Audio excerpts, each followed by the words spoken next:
Mar2015 are going to be recording this, and we can send the link out and they'll be able to catch up with everything that's been going on today. So if you're unable to get to a meeting, you'll be able to catch up later. And something's got to change, and so it's great to meet a group of like-minded people, and congratulations to you all. That's lovely. Thank you very much. I hate to top that one. Anyone else got anything else they'd like to mention of their first impressions or thoughts? Oh, okay, what I'd like to do is to meet our new talent. We've had some new collaborators join us. I can't see. Who's a new collaborator since we last met? Hands up. Mitch and Paul. Would you like to, Mitch, stand up, tell us who you are, what you do, but why you joined BeCollaboration? Only if I get a clap. Oh, yeah.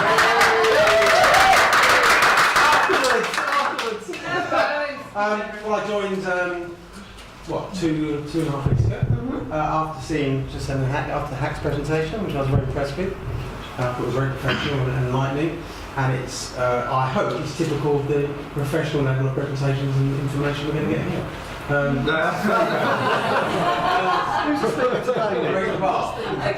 I'm a printer and designer in the UK, but I've got other interests abroad, and some of those do involve collaborative working with individuals and companies, and I like the synergy and empathise with the goals of the group, so I enjoy it. Okay. Thank you very much.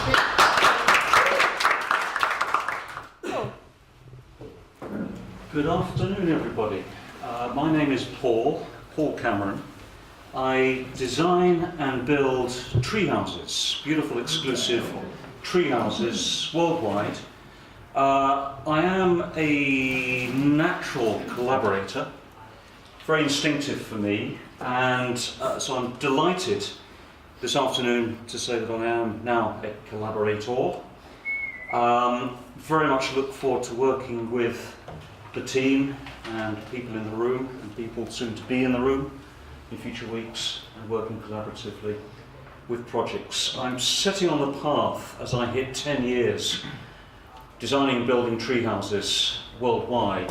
This year's my 10th year, and I'm setting a path forwards to create a brand in order to monetize what I've done for 10 years and some sort of franchise licensing distribution system for what I do. So the timing is perfect for me, and very much look forward to working with you. Thank you very much. One more, do you want? Oh. Well, hopefully you're going to be joining us at some point. Do you want to stand up and tell us what you're doing? Yeah, sure. So, hi everyone. My name is Jazz. I'm an accountant from Hornchurch. I've got my own practice. So there's a partner and myself, and there's about 14, 15 staff. So we look after a whole range of clients. A lot of our clients would be kind of like collaborators in a sense, because they're highly talented individuals, quite well-known celebrities we look after in the sporting field, authors, that sort of thing, and we've got a lot of like creative designers on our books and those sort of people. So for me, it's a new experience. So I'm looking forward to meet everyone and sharing views and opinions, really. Absolutely. Thank you for coming, Jess. I appreciate it. So I'm going to move swiftly on. As you probably noticed, this is not your average networking group. Please do not make any comparison to this to a networking group. We do not do a 60 seconds. We do not pass referrals within the room. We do not pass our business cards out. If somebody asks you for your business card, then absolutely give them your business card. But this isn't about making more contacts. You can do that anywhere else. You can do that in Tesco's up the road, but this is about following your passion. Bringing what you love to this room so that you can share and we can support you, we can help you, and you can support and help everybody else in the room. Now, I had a lady earlier on to me say, I'm already doing what I love, and I'm not really sure how I could contribute to this room. And I'm thinking, I know exactly what but who would have thought somebody who builds tree houses would have been in the same room as an accountant who is working with celebrities, but all of a sudden, hang on, there probably is a big connection along the way as well there. So it's joining the dots and seeing how your passion can take you into a whole new world, but a whole new world that is driving the best for you. It's being selfish a little bit, do what you want to do, you know, rather than what you have been doing, or possibly what you're doing is what you love anyway, but being selfish but making a difference. So, what we're going to talk about today, this is our brief agenda, gives you a rough idea, so you know when you're going to be having a quick cup of tea or nip to the loo, or if you have to go early, I know 1 or 2 people have to slide out, that's fine. This is an informal meeting anyway, we want you to feel comfortable whichever way you go.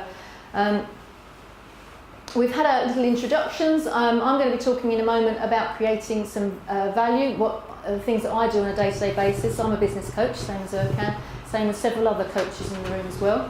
But if you were to line us up and to say we were all the same, I think we'd be quite officially offended, wouldn't we, really? I think actually. Yes. We are very unique in our own sweet way. We all help other businesses. Yes, that's about where the comparison stops. We do it in very different ways. We have an opportunity for a Q&A after that as well. Then we'll be breaking. Then we'll be filling you in on what the BeCollaboration have been up to and any collaborators. So during the break, if you would like to have 2 or 3 minutes to explain what you've been up to this month, or if you'd like to request some support or some help, or you've got a brilliant idea, or you've got a project you want some help with, or you've got a query, or you need to talk to somebody, come and see me and we'll make that happen in that section of the meeting, which is the collaborators update. Then after that, at 5:15, Erkan will be talking to us. I usually say it's Erkan sharing his genius. If you've been on the Be Inspired course, we'll be hearing a bit about that later. You get known that Erkan is very, very comfortable with being called a genius. And bless him, he does share. And we're very grateful to that as well. Then we'll have at the end, you know, have a think about what's the thing that you've learnt today that's been ooh, interesting. Never saw it that way. Write it down, make a note. If you haven't got any writing paper, we can get some pads for you, that's fine. But write it down and then we'll share at the very end. 6 p.m. onwards, collaborators social time. We like to party. In the invitation that you've got, we were talking about going next door to the pub, the Dog and Whistle. Actually, it's a little bit noisy there, isn't it? Are we officially going to go the other way, still next door, but Lockfine restaurant. It's a little bit more quiet, so we can carry on chatting. We'll be the loud ones. They might kick us out. At the bar, Jill, yeah? At the bar. So if you want to eat, you can, Yes. but we'll be at the bar. Yeah, be at the bar. Okay, so be known and create value. That's my turn this month to share what I do. As I was saying, as a business coach, I can help you in your business. I can look at your vision and mission. I can talk to you about time management. I can look at your finances. What I really love is about collaboration and communication. So today I'm going to do my pet project and my passion, which is what I come here to do, which is about communication. Now here you might see, I don't know if any of you recognise that guy, he's called Ivan Meisner, and he is the founder of the world's largest networking organisation called BNI, Business Network International. I'm sure many of you have been on 1 or 2 meetings, even if you've only just been to Black to see what it's like. And he very kindly agreed to write the foreword for my book that I wrote about when you're in desperation, when you've been in business for yourself on your own, and you've had your first year of woohoo, this is amazing, and then the second year is like, oh, this is quite hard going, and the third year is like, oh, I don't know how to do this anymore. This gets you from desperation back into inspiration in a very easy way. For a lot of my clients, when I tell them how much do you read, and the guys go, reading, do I have to? So I have to give them a DVD or something else to look at. But there's cartoons in there, so it's okay. You get some good pretty pictures as well. I'd just like to say thank you, Mitch, but he's our printer, and he printed fabulous work for me. And Roger Leboff, who is also one of our collaborators, couldn't be here today, and he did the cartoons as well. Fantastic illustrator. So I want to talk about collaboration and communication. To collaborate is to communicate. Therefore, without effective communication, we will be unable to collaborate. And we all think we can. We're all good at communication. We can talk the hindlegs of a donkey sometimes. Really, do we communicate? How do we know it's hit home? So collaboration then becomes not only what we do, but also who we are. It's the essence of our being. So for collaboration, for some people, it comes really easily, it comes really naturally. It's just who they are, it's in sync with them. If it isn't natural for you, it does not mean that you cannot learn how to do it and that you can become natural at it. So when communication is effortless, when you learn how to make it easy, collaboration flows. Does anyone know who quoted that? Said that? I suppose it was me. I've just done it. So, very briefly, How do we communicate? Quick brainstorm. Tell me how you personally. Sorry, I'm around the corner now, aren't I? Shall I move that? Shall I move it, Jill? I'm going to move that. Yeah, I'll do it, I'll do it. We thought it looked so pretty over that side, but not practical. Shout out. How do we communicate? We talk. What else? Non-verbal. Non-verbal. For example? Body language. Yeah. Clothes. Yeah. Digital. Yeah, digital. Pupil dilation. Ooh. Tone of voice. You know, people miss that, don't they? So, who's the tone of voice? Thank you, Hack. Yes, tone of voice. Because tone of voice is really important in an email as well, isn't it? You can hear it so clearly, or can you? Your tone of voice is different to other people's tone of voice. Not communicating sometimes. Texting. Writing. Communicating. Yes, writing. With all the punctuation that goes with writing. Put a comma in the wrong place and yeah. What was the other one? Texting. Listening. Oh, thank you. Yes.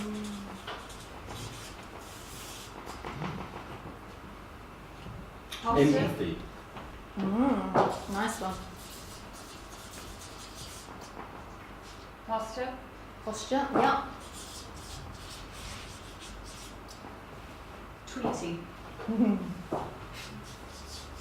Really, we've had to learn how to communicate effectively with the tweet, haven't we? We haven't got much space, so we have to do it really cleverly in order to make that mark.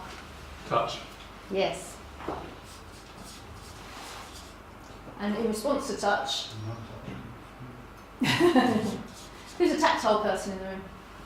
Oh yes. Nice. Not that we all are, we don't have to all be the same. What about our other senses? Smell. Taste. All ways of communicating. It's on, doesn't it?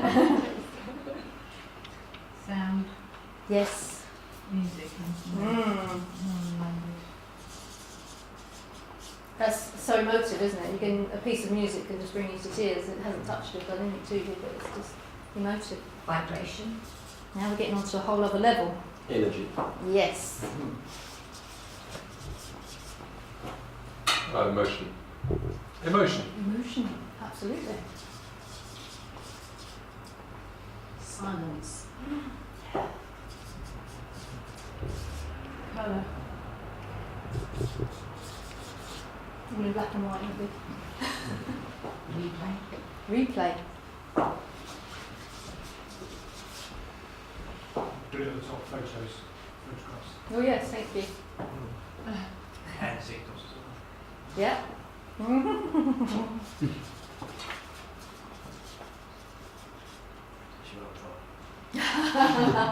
Polite hand signals. Polite. So you get the idea. It isn't just about what we say. I don't know if any of your mums ever said to you, it's not what you say, it's the way that you say it. If you haven't got anything nice to say, don't say it at all.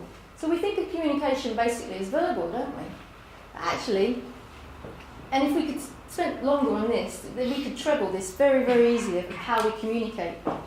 So that's what I want to talk to you about today, is if you are not communicating effectively, it's because something is happening that you haven't even considered that hasn't come through. So, ways that we communicate. Talking, we started out with the very first one. Face-to-face, phone, Skype, we talk for England, don't we? Some of us talk more than others. I was looking at you for a reason, okay? No. So, writing, emails, letters, cards, text. The written word is so powerful, and yet we abuse it every single day. Social media, God bless it. We are getting used to it, but that has got a whole etiquette all of its own of how we communicate. Broadcast media, TV, radio, newspapers, magazines. Are we able to communicate effectively in those mediums? Do we even consider those when we're thinking about our business or getting our word out or what we're trying to say? Or is that somebody else does? Performance. Somebody said music and singing. Singing, dancing. How wonderful to communicate through dance and through acting. Obviously, we were at a great show last night for children. Children were putting on a show about World War II, and it had us in pieces because it was so emotive, and they were just standing there doing what they loved doing, and you could hear a pin drop. It was so powerful. Body language, the classic. How did you walk through the door today? Because you didn't want to disturb anyone, or were you just, oh, I'm in, I'm coming in? What does it say about you and your body language? How you breathe. Take a breath now. We're very quiet, aren't we? But be in the moment. Breathing can be really profound when you take that time. If you meditate, if you do yoga, it's that kind of space that you can be in, that you can create your own world just through breathing. Eye contact. Isn't it annoying when somebody talks to you and they don't look at you at all when they're talking? Are they hiding? You assume they're hiding something. They might just be shy. Who knows? How you stand. Somebody said that as well. Senses. All the senses. But one of them being most important is hearing. Somebody said listening.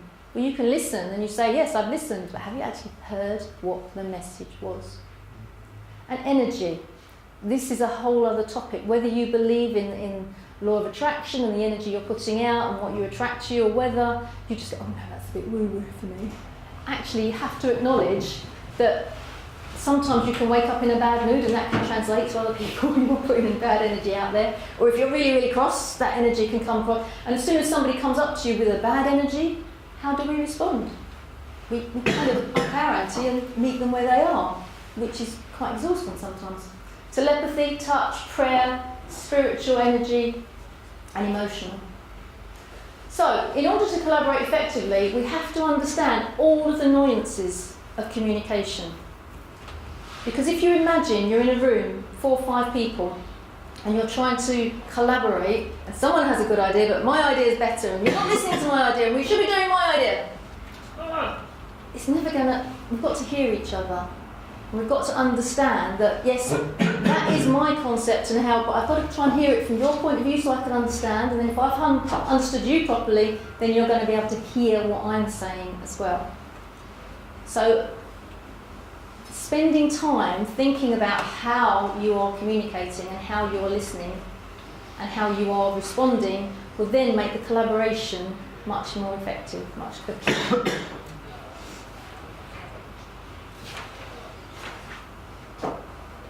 What does this say? Get it? Yeah. Okay, so initially, hands up, who saw opportunity is nowhere? There we go. That was first response. So you could have I could have taken that away and you'd gone, yeah, that says opportunity is nowhere. Who saw the other one? There you go. 50-50, it's interesting. What is it, Mark? Opportunity is now here. Yeah, definitely. Now, was that something you'd seen before, or was that something you just read? Just read it. Good for you. It's funny how our brains are just tuned in to see things in a certain way. Now, it doesn't necessarily mean your cup is half empty if you saw it one way, or your cup is half full, but taking that extra beat to look at it properly and understand it is a great way to kind of work out where other people are coming from. So always test your understanding. Always think about what you've heard. Was it really? Was it what I heard? Or was it coming from a different place? What you think it means and what it was designed to mean are often at odds. So always reflect on your message. What could your message mean to somebody else? What do you think they think you're saying? Have you said it with clarity? And you might go, yes, of course it was clear. Obviously, if they've heard something else, it couldn't have been to them. It might have been to 99.9% everybody else, very, very clear, but to them it wasn't, so what could it have been? So can you think of any circumstances where you've chatted to someone, or you've sent them a message, or a text, or an email, and they got the wrong end of the stick? Anyone want to share? Any thoughts? Any stories? Give us a story. I think sometimes we lead in our own communication style. So if you're talking to somebody else who's different persona, Yep. then it can make it rather tricky because you're leading in your style, which doesn't comprehend. Thank you. Yeah, it's all about your style and how people interpret it. I had a story where I sent a birthday card. How could that be misinterpreted, eh? How could that possibly be misinterpreted? Friends of ours had a 2-year-old, it was her second birthday, and we hadn't seen much of them the previous year, so I put in the birthday card, hope you have a lovely birthday, I know Mummy and Daddy will make it fantastic, I'm sorry we haven't seen much of you lately, but I'm sure you'll have a lovely day. I thought that was quite nice. I thought that was quite nice. I got a long 3-page letter horrendously saying, how dare you insinuate that it's our fault that we haven't seen you, we've been busy, I've been ill, this has been wrong, that's been... Whoa. Angela's feeling my pain. It was like that. I was like, I can't believe this. I thought I was being nice. What happened? And what's your initial reaction when somebody gives you a vitriolic abuse by letter, handwritten letter? Stay away. Well, you would stay away, wouldn't you? That would be one option. Or some people go, where's my pen? I'll keep you what for. And you'd like that, wouldn't you? But my reaction was pick the phone up. What's wrong? I'm so sorry. I didn't realise you were that upset. I had no idea. And she had to go, what? Sorry, no, I didn't realise.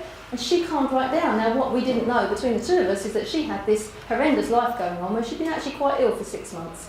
But because we weren't mates in each other's pockets, we hadn't known that, and that's the way it'd gone. So she was feeling victimised and sorry for herself, and that birthday card with that little thing in just sent her over the edge. It wasn't my fault, it wasn't her fault, it's just the way it was. Misinterpretation is so easy. Stephen Covey tells a sort of story. Who's a Stephen Covey fan? If you haven't already read 7 Habits of Highly Effective People, give it a go. If it's too big a book, listen to the audio. He's a great guy. Sadly, he died last year. But he says that he was on a train and there was a guy and 2 young children, and the children were running amok, up and down the train, on the seats, jumping up and down, and he just had his head in his hands and he couldn't care less whether they were there or not. He was not interested, and he said, Stephen was saying that all the other passengers were like, not looking after his own children. You could see the disgust on their faces because they were being disturbed by these children who were being quite naughty. And he thought, well, why is that guy allowing his children to do that? What's going on in his mind that makes it okay for him to see his kids clambering all over the place, making a hell of a noise? So he just said, hey guy, can I help you in any way? What's wrong? And the guy just looked up at him and kind of came back into the now and said, I've just come from the hospital, my wife has just died, and I don't know how to tell my children. All of a sudden, it's changed. The whole perspective, the whole context of that conversation has now changed. And Stephen Covey was like, can I help you with your kids? Let me help you calm them down, and what can I do? Where everybody else has been... And in society we are a bit like that, aren't we? We see something, we judge it straight away. And the communication that gets missed means that if it's that kind of communication within the collaboration, you've broken down the relationship. So if collaboration is going to be effective, that communication has got to be really open and clear. What is relevant to society is how they communicate and cooperate. To give you an example of this, obviously the invention on the left was fashioned by one person. I have no idea how many people it took to fashion the little instrument on the right, but did you know there is not one person on this earth that knows how to do every single part of that process in order to make a mouse? You might know the technicality, you might know how to do a microchip, you might know how to make plastic, but do you know how to drill for oil to make the plastic? Do you know how to mine for the metal to make the microchip? You have to collaborate in order to make amazing things happen. It's the way the world is going. So if you think you're a little one-man band and you're all right, Jack, actually, it's no fun being on your own because you could be making something absolutely amazing. The collective brain has the ability to do things that we just don't understand. Therefore, it has to be able to communicate. Body language. This is an easy way of communicating. Have a look at, without moving everybody, just have a look around at people around you. What's your body language saying now? What are you giving off to the rest of the world? Just have a look around, see what other people are doing.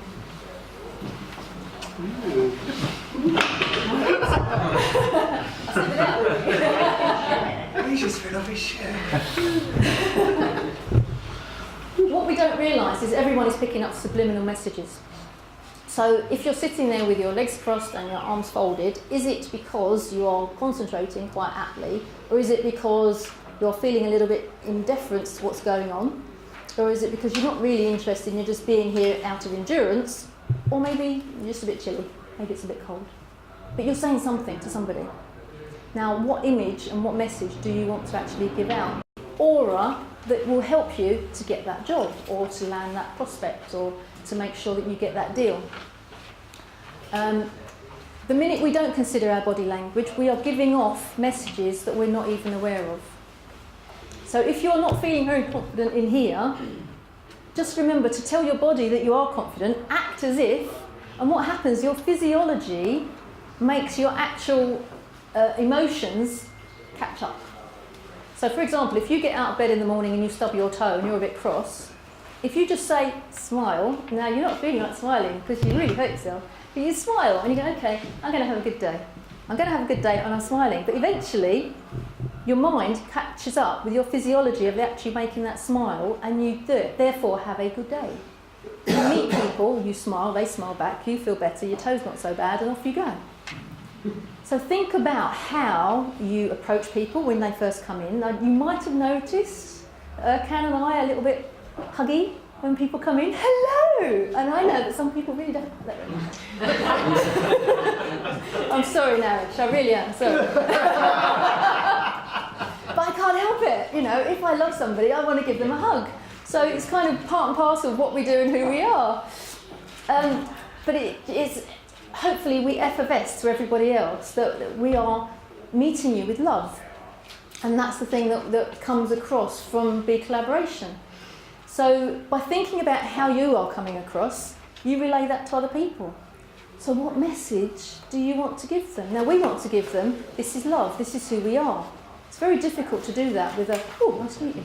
You know, just a, oh, you've got something exciting then, look. Too much love. Yes. Have I done that? There we go. No, you're on the side. Okay. Anyway, carrying on. Mark, TEDx in Toronto. Mark Bowden. He's brilliant. Anyone, you've seen him? Yes, I love him. He's like Boris Johnson's son, really, isn't he? He's just a bit wacky and a bit wild. Within 7 seconds of meeting you, the reptilian brain will have decided whether or not you are worth bothering with. There's a little bit of the brain at the back there that is going fight or flight, fight or flight. Do I like them? Don't I like them? I'm making a decision. Don't like you? Going off. So what message are you giving them? The classic what message to give people is the handshake, isn't it? So hi, nice to meet you. Very nice handshake. Now he talks about, does our Mark, whether you are giving a positive vibe back. That's a lovely handshake, but did you know you turned my hand so I was underneath you and you were on top? So you were actually being dominant towards me. So that's it's interesting, isn't it? And yet some people, let's have a go with Helen. Hello, Helen. Lovely. Look at that. 50-50 along the way. Mutually acceptable that we're going to actually probably get on quite well. Because that's a very lovely... Wasn't too strong, wasn't too weak. Now, have you ever had that sort of handshake? It's like that. Have you ever had that handshake where it just kind of... What is that saying to people? Are you happy to have the handshake that's a bit weak and a bit... Can I grab your hand? I feel like I want to grab it. Or are you happy for that to go out? So what are you saying? What do you want to say? Decide what you want to say so that your physiology keeps up with it, or vice versa. If you're not feeling confident and you actually feel like giving quite a weak handshake because you're scared of the person in front of you, maybe they seem dominant and you feel like you've got to, you know, give them a weak handshake. Well, decide, do I want to give that impression that I'm a weak person? No. So maybe next time I shake Clive's hand, I'll be like this. You will listen to me. But it's just understanding, it's the tiny little things that subliminally is where we take note when we don't even realise it. And we'll decide whether we like someone on something as simple as how their body language is shown to us. So what message are you giving out now? Are you happy with the message you're giving out? So even sitting here now, you know, it's just... breathe. Written communication can cause a problem as well. And I've said this a bit earlier on. In business, when it goes wrong, Even putting the comma in the wrong place, solicitors know this as well, don't you, Emma Jane? It's so difficult in contracts. Poor Rogers Communications Inc. had a comma in the wrong place when they were doing a deal with a company. Guess how much it cost them? £2.13 million. Have a Google, it's a fascinating story. But the written word is so important. If you're not... spellings, we have spell check all over the place. Great. Still check your writing to make sure you've said the right thing. Still check that you've got an exclamation mark instead of a question mark. I am talking to one person in the room. And just make sure that read through what you've written, because sometimes if, for example, it's common knowledge now that if you're writing a text in capitals, you're shouting at someone. Does anybody not know that? That apparently that's what it means. Whatever, but just be careful what you're trying to say. Make sure you're using the right medium as well. Is it quicker to send a text than it is to write an email? Is it more friendly to send a text? Would you possibly put something on Facebook rather than LinkedIn? What are you trying to say? What message are you trying to get across? Rather than be intent on the message, be intent on your message, and that's how you're sending it through. But you are not responsible for everybody's reactions. Oh, that didn't come out well, did it? Sorry, I need to gap in there. They have their own reasons for how they respond, but what you can do is to meet them where they are so they have an opportunity to really hear what you say. If you make it as easy as possible for them to hear what you're saying, then communication is a breeze. Therefore, collaboration is going to be really, really easy. An example, I hope Mark won't mind me saying, we had a meeting a little while ago, and one of the things he was saying in the group of collaborators for the coaches was, we need a system here. And knowing the sort of type that he is, and we'll talk about types later in the nicest possible way, I was thinking actually he needs the system. We didn't need a system. We knew the system, which is in various ways, but he was comfortable having a system in front of him. So that's what he needed. And I agree, that's what was going to happen and that was going to go forward. But actually he was saying, we need this because that's what makes me feel comfortable.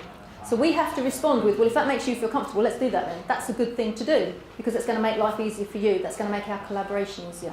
If it's going to make collaboration more difficult, then it's never going to happen. Because I don't know if you guys know this, we talk about collaboration as though it's a piece of cake. It isn't. Really hard because we haven't been brought up from this age to know how to do it. From the age of 4, we're in school and we're separated from other people that want to play our games. I don't know about when you were at school, but I wasn't even allowed to play with the boys and I wanted to play football. I had to be with the girls in the girls' playground and the boys were in the boys' playground. I know, it was horrible. But you have to understand that where people are at, once you meet them where they're at, and you can then help them to collaborate. And collaboration is really difficult if you're not careful. And that's part of what I'm doing as well within BeCollaboration, is the British standard of collaboration, which means it will be set out. So therefore, it's making us, as a pair, think very, very carefully about what we should be doing in order to make collaboration accessible, easy, clear, with clarity, and whether we translate that through video, through the written word, however we do it, it's got to be done. Otherwise, BeCollaboration isn't going to be able to expand and grow if everyone goes, oh, I've tried that collaboration, it's not very good, I'm going to do that over here. Because collaboration is the only way the world is going to grow and move forward and solve the unsolvable problems. So we've all been in a room that we meet someone and we just go, oh, love you. We get on so well, we're on the same page, love it, we've clicked. And you can't always understand why you click. But some people, you had that experience where you go to a party and you can chat to somebody for ages and you come on and go, oh, they were so nice, they were really great. 9 times out of 10 it's because they've been listening to you go on all night, because they're good listeners, they're hearing what you're saying. And then you've got the other extreme, is that you don't click, and you think, oh, I really didn't like that. They had a dodgy handshake when they said hello to me. I'm never going to get over I'm typecast now forever. Clive, just borrow gin and tonic, should we finish? Might say that Jill has got the upper hand. So, Yeah, and if you don't click, there's all sorts of reasons why you don't, and I want to talk a little bit about why we click. Who do you think you click with in this room? There are people that you kind of get on with naturally, and it feels comfortable, and you feel like you're in a little fur-lined rut, and you think, oh, they were such nice people. And, Exactly, Scott. He's good, he's good. Like attracts like. You do get on with people that are very much like you. And what you'll end up finding is that people that are like you are going to have the same mannerisms, and that's what we're going to talk about as well. Have you ever considered why? You click with people who you are authentic with. People you show your vulnerability to. If you're having a genuine conversation, that comes through in everything that you're saying and you're doing, because you're authentic, you're sharing yourself. And if you share a little bit of yourself where you can appear vulnerable, that actually is very endearing to somebody. Now, you don't necessarily want to orchestrate that. You don't want to pretend that you're an authentic person. That just isn't right. But actually, you can share some of your vulnerability. I haven't put it up here, but there is a great lady as well, Brené Brown, who talks about the power of vulnerability. Thank you, Jackie. That was a great recommendation. Love her. Absolutely love her. And they say the quickest way to build a relationship is ask someone for a favour. Rather than you do them the good turn and you think they owe me, so therefore the relationship is building because I've done them a favour. No, actually, it's be vulnerable. Say, I don't know if you can help me, but for whatever reason. And then there's a bond, there's a common bond there because they helped you. And when you do eventually click with someone, and they're the right people, and they communicate in the same style that you communicate in, that's when the magic starts to happen. And that's when you can have 2, 3, 4, 5 people in a room, and the energy will change, the energy will shift, the body language will change dramatically. We will see different insights that hadn't been possible when there was just 1 or 2 people that were working. There are a couple of guys I've spoken about many times before, called the Braffman brothers, scientists, and they've orchestrated or found out and done scientific studies why people click. And one of the studies they did is they put 3 people on a project. They had the same experience, same number of years working together, and same qualifications, same project, and a timeline. Can you do this in the next 6 weeks?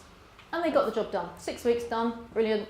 Finished all the format, everything was done. They asked another 3 who they knew clicked. They'd worked it out, they'd orchestrated it, they had a rapport, they had the same qualifications as the other group, same length of time, same project. Not only did they finish early, ahead of time, but they went above and beyond what was required of them.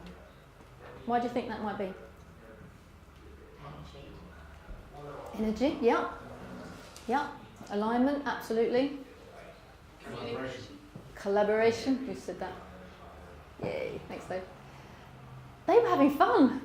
They were enjoying themselves. They were in the flow. Were you going to? They're having fun. Yes, thank you. Yeah, and when you're enjoying yourself, it really is easy. You don't even notice the time. I don't know, have you ever had that day when you're working hard and, when you're in a 9 to 5 in the corporate world and you look at the clock and you think, oh, it's 5 more minutes till I can go home. But when you're actually doing something you love and you enjoy, you go, wow, where did the afternoon go?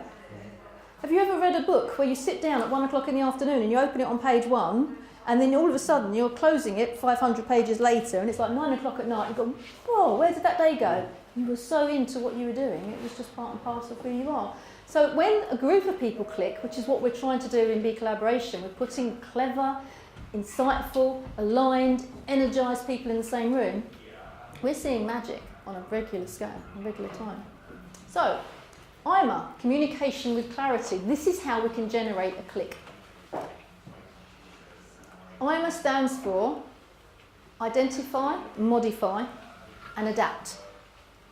You identify somebody's communication style, you modify your style, and adapt what you say in order to fit with them to build rapport. It's not a golden answer, it's just a tool that you can use to help people hear what you have to say. Because if there isn't the rapport, it's really hard for them to hear what you're saying. So you can use this tool, and we'll have a little practice in a little while to find out how good it is. Somebody come to join us. Hello. The one that lives the closest is the last one. I saved your seat, Sash. Well, there's one in the red seat. It's up to you. Oh. Naughty boys sit at the front. You're on to the best bit now, all right? Okay. So, IMA, identify, modify and adapt so that you can build rapport. Once you've got that rapport, people can understand what you're saying. And there's different ways to do that, and that's what we're going to go through. So has this ever happened to you? When you were younger, maybe? You've had an argument with someone?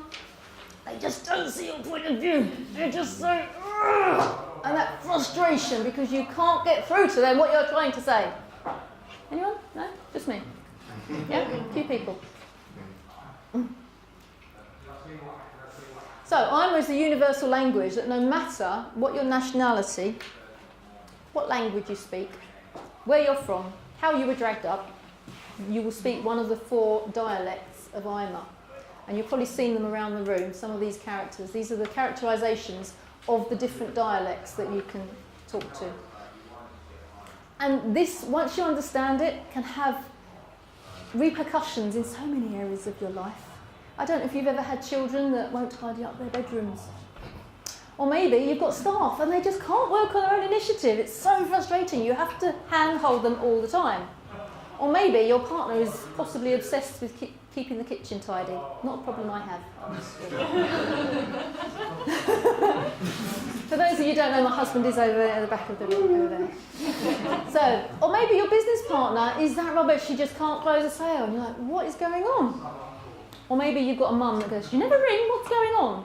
What I'm about to tell you now is a tool that you can use to help you understand people, to help you connect with people, to help you build rapport with people, so that you can solve these kind of problems and it will never have to happen to you again. Is that a good idea? You happy with that? Let's go. What's the common denominator in all of those things? And if you're that linchpin, you can change it and make it easier for you. So we have the power to change it all. And without any arguments or stress or strain or tension or even loss of life. I used to be a direct consultant for BNI over in Essex, and it was part of my job to ask people to leave. It's tricky.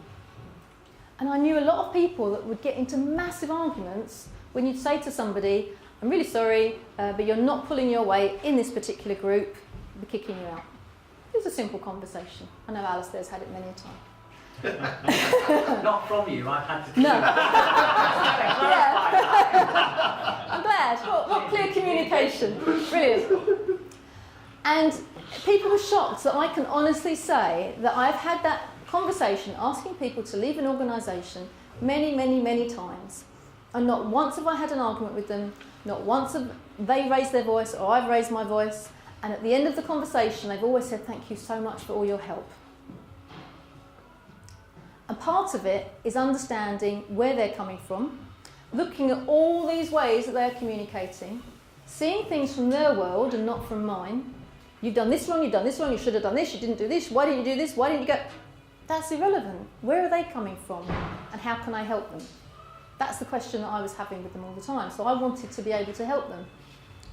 And the reason that it was able to go through was because I used IMA to make sure that they heard what I was saying. So I would listen to them, and boy did I have to listen. They would have a real, this has gone wrong and that's gone wrong. Yeah, oh, it's terrible, it's awful. I empathised, as that Mark said earlier, you need to empathise with people. But once they had had that empathy, then they were able to they'd got it off their chest and they were able to listen to me and hear what I had to say, and at the end of it they were very grateful and they said thank you. So one of the ways I did it, as I say, is using IMA. Some of you will have taken the IMA questionnaire. Hands up if you've taken an IMA questionnaire. Yes, lovely, about 50% of the room. So you know what colour you are. We'll go through the colours. For those of you that haven't, if you go to BeCollaboration.com/IMA, it's 10 questions, it takes all of 3.5 minutes, and you'll find out what colour you are. But I think from the description you might be able to understand what colour you might be already. So, for example, if you are a high green, typically a high green, as the cartoon character would appear, they're thoughtful. They're the thinkers. They're more left brain as opposed to right brain. So they are more task focused. They're very organised. I love a good green because they always know where they've left their phone or their mobile phone, or they always know what the figures are, they know the numbers, you will often find accountants, maybe a green. They are not great at networking, i.e. going out and talking to people, not in their comfort zone whatsoever. Now, when I describe a colour, it doesn't mean to say that you're not a little bit of it. You might be part of it, because everyone is a rainbow, basically. But there is a little comfort zone that we are all in, and we are happy to stay in our little comfort zone. To give you an example, my husband, Alan, is a green. He's great with detail. I love the fact he's been known affectionately as the admin man for a long time, because he does admin to perfection, and I would be lost without that. But if I were to ask somebody where he goes networking, what colour do you think he is, they'd all say yellow. Because he's outgoing, he's at the head of the room, he presents well. I'm like, no, he's a green. They're like, really? That's weird. That's strange. Because he knows how to push himself out of his comfort zone in order to do what he has to do. And when you meet somebody who's the same colour as you, you feel comfortable, you build rapport, it's easy, you love it because you know they're the same as you feel it in your heart. But when maybe you're a green and you're not very good, and you're doing task-orientated things and you're not very good at coming out and being the people person, if you know you've only got to do it for an hour, 2 hours, you can get the job done. Same as me, you know, if I have to, I can do the admin. Try not to. So if you're a blue, as the picture suggests, all-encompassing, another people person, they're more slow-paced, so they're not going to be talking as quickly as I do. I mean, I'm quite a fast-paced person. They're quite slow-paced, so you can hear their diction is slightly slower. Like you heard when Paul stood up earlier, his diction was slightly slower. So when I first met Paul, 5 years ago sometime, I purposefully made myself slow down so that I fitted in with him, so we had a rapport when we first started. Now he knows me. I go back to my comfort zone. It's so much easier. But you'll notice that when you're talking with people. And it might be that if you're a slow-paced person, you might want to fasten up your pace in order to build the energy and build the rapport. So they will be the harmonisers. You need a blue in your team. Blues are fantastic. They want everyone to get on. They are people, but they don't want to be ahead of the team. They don't want to be in charge. They want to be one of the team. Like leading up from the rear. They're going to do it. Let's do it together, chaps. Come on, we'll all do it together. They don't want to be the person in front. They are quite often in HR. They're quite often wanting to make things go smoothly. So not necessarily task focused, but you often find them in a lot of big offices where admin is there. So they'll be looking after the team within the admin room, something like that. High red, ooh, serious face. So that's a go-getter. That's I'm going to do it now, and I'm going to do it my way. I'm going to do it emphatically. The deep extreme. All of these colours have their lovely cuddly parts, and they've also got their extremes. So an extreme of a high red, they could be slightly bullying sometimes, because it's my way or the highway.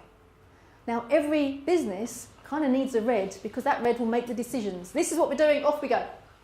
What they have to understand, just take a step back, is they do still have to listen to what other people are saying, because actually somebody might possibly have a better idea than them. They can't see that anybody would possibly have a better idea than them, but sometimes it can be proven. So a high red is very emphatic, right-brained, creative. They can see a big picture, and they're happy to do that. But more task-orientated than people, although they can be people-focused as well. High yellow, as the picture suggests, woohoo, let's have fun, let's have a party. Don't ask them to do the accounts, that will make them cry. They really don't want to do that. That's not going to work for them whatsoever. And of course, the great thing is they will connect you up with everybody because they know everybody. That's fine. They know everyone, they want to help everyone, they want to be everybody's friend. The extreme of that is they are often not very organised. They have to struggle to be organised. And doing tasks really is quite painful for them. But you'll notice how familiar to you. Have you kind of identified a possible colour that you are? If you're not sure, I can always have a little check with you. Gives you an idea. But things to look out for is body language. Obviously, a yellow is going to come and want to give you a hug. A green is more likely to want to shake your hands, and if they can get away with not shaking your hands, that's even better. Thinking about what they say, how quickly do they speak? If they are fast-paced, then they're more likely to be a yellow. If they're slow paced, they're more likely to be a green or a blue. And also how they say it. Is it their opinion? Are they talking at you? Possibly a red, because it's all about them. Or are they interested in what you're talking about? A blue. Oh, where did you go on your holiday? How did you get there? Oh, did you have fun? Who did you go with? So to give you a kind of identification of all 4 parts, 4 people in an office, 1 of each colour, and someone says, let's go to lunch. Let's all go off to lunch, have lunch together. Great. The red will go, that's fine, and walks off, and he's going to lunch. He's agreed, that's good enough, and he's gone. The yellow will be like, who else is going to be there? That's going to be fantastic. Oh, let me know, because I don't know what to wear. I've got to make sure I'm looking right, and who's going to be there. If it's going to be a green, so what time are we meeting? And where is it we're going? And do I need to bring anything with me? And the blue is kind of well, let's all meet together, and I'll take my car, and I'll drive you there, and make sure that we'll get there safely.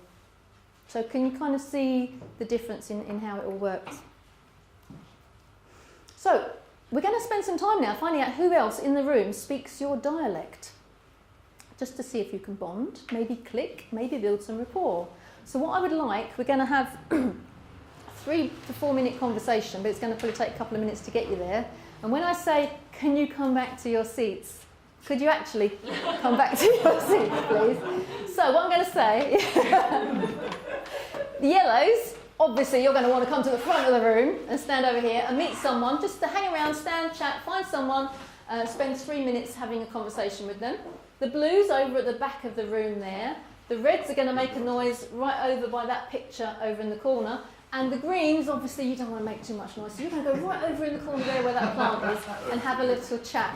And the conversation you are asking, have I got that on there? Hang on. No. One of the questions you're asking is, what form of communication do you prefer to use and why? So that's the question you're asking to each other.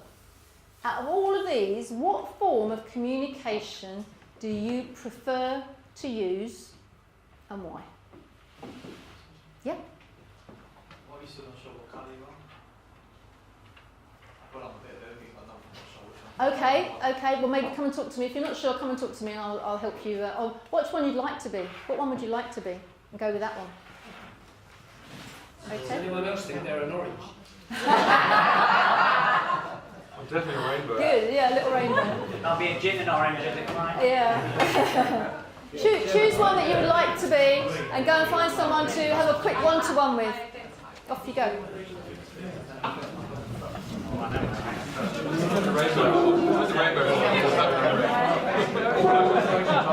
In the room.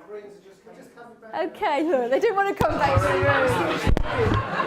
Talking about making notes. I love it, yeah. Okay, greens, tell me, what is your preferred type of communication and why? Writing it all down, the written word. Why is that? Because you can refer back to it. Oh. Have a committee meeting. Yeah. Right. Thank you. And blues. Who's a blue? Yep. But okay. What do you like doing best? What form of communication? Face to face. People. Any particular reason? You can see the reaction, the expression in my case, you can tell what's happening. Yeah. Reds? Any reds in the room? Face to face. Face to face as well, okay. Because it speeds things up. Yes. I like that. Very, very, very quick to get to the idea of, is this a person I want to do business with? And that was very symbolic of your handshake as well initially, is the red, so I'm not surprised that you identified as red. Helen, were you just going to say something? No. You like that? Yeah, and a bit like this lady, certainly for me as a very face-to-face person, person, I have to be able to see body language. I read more into that probably than most people, but it's really important to me. Yeah, definitely. Facial expression. Have you seen that programme about lying, that TV American? Thank you. What's it called? Sorry, I didn't hear what program. Lie to Me. Lie to Me. Yeah, it's not scientific in any way, shape or form, but it's quite interesting. Well, I know it's based on a science, but the actual programme isn't very accurate. Yeah. Yeah, you said you weren't going to talk. Sorry. Oh dear, bless. That's because you're yellow, darling. You can't help it. So what sort about yellows then? What form of communication do you like best? Face to face. Anything. I think I'm energy. Yeah. So you need face to face. We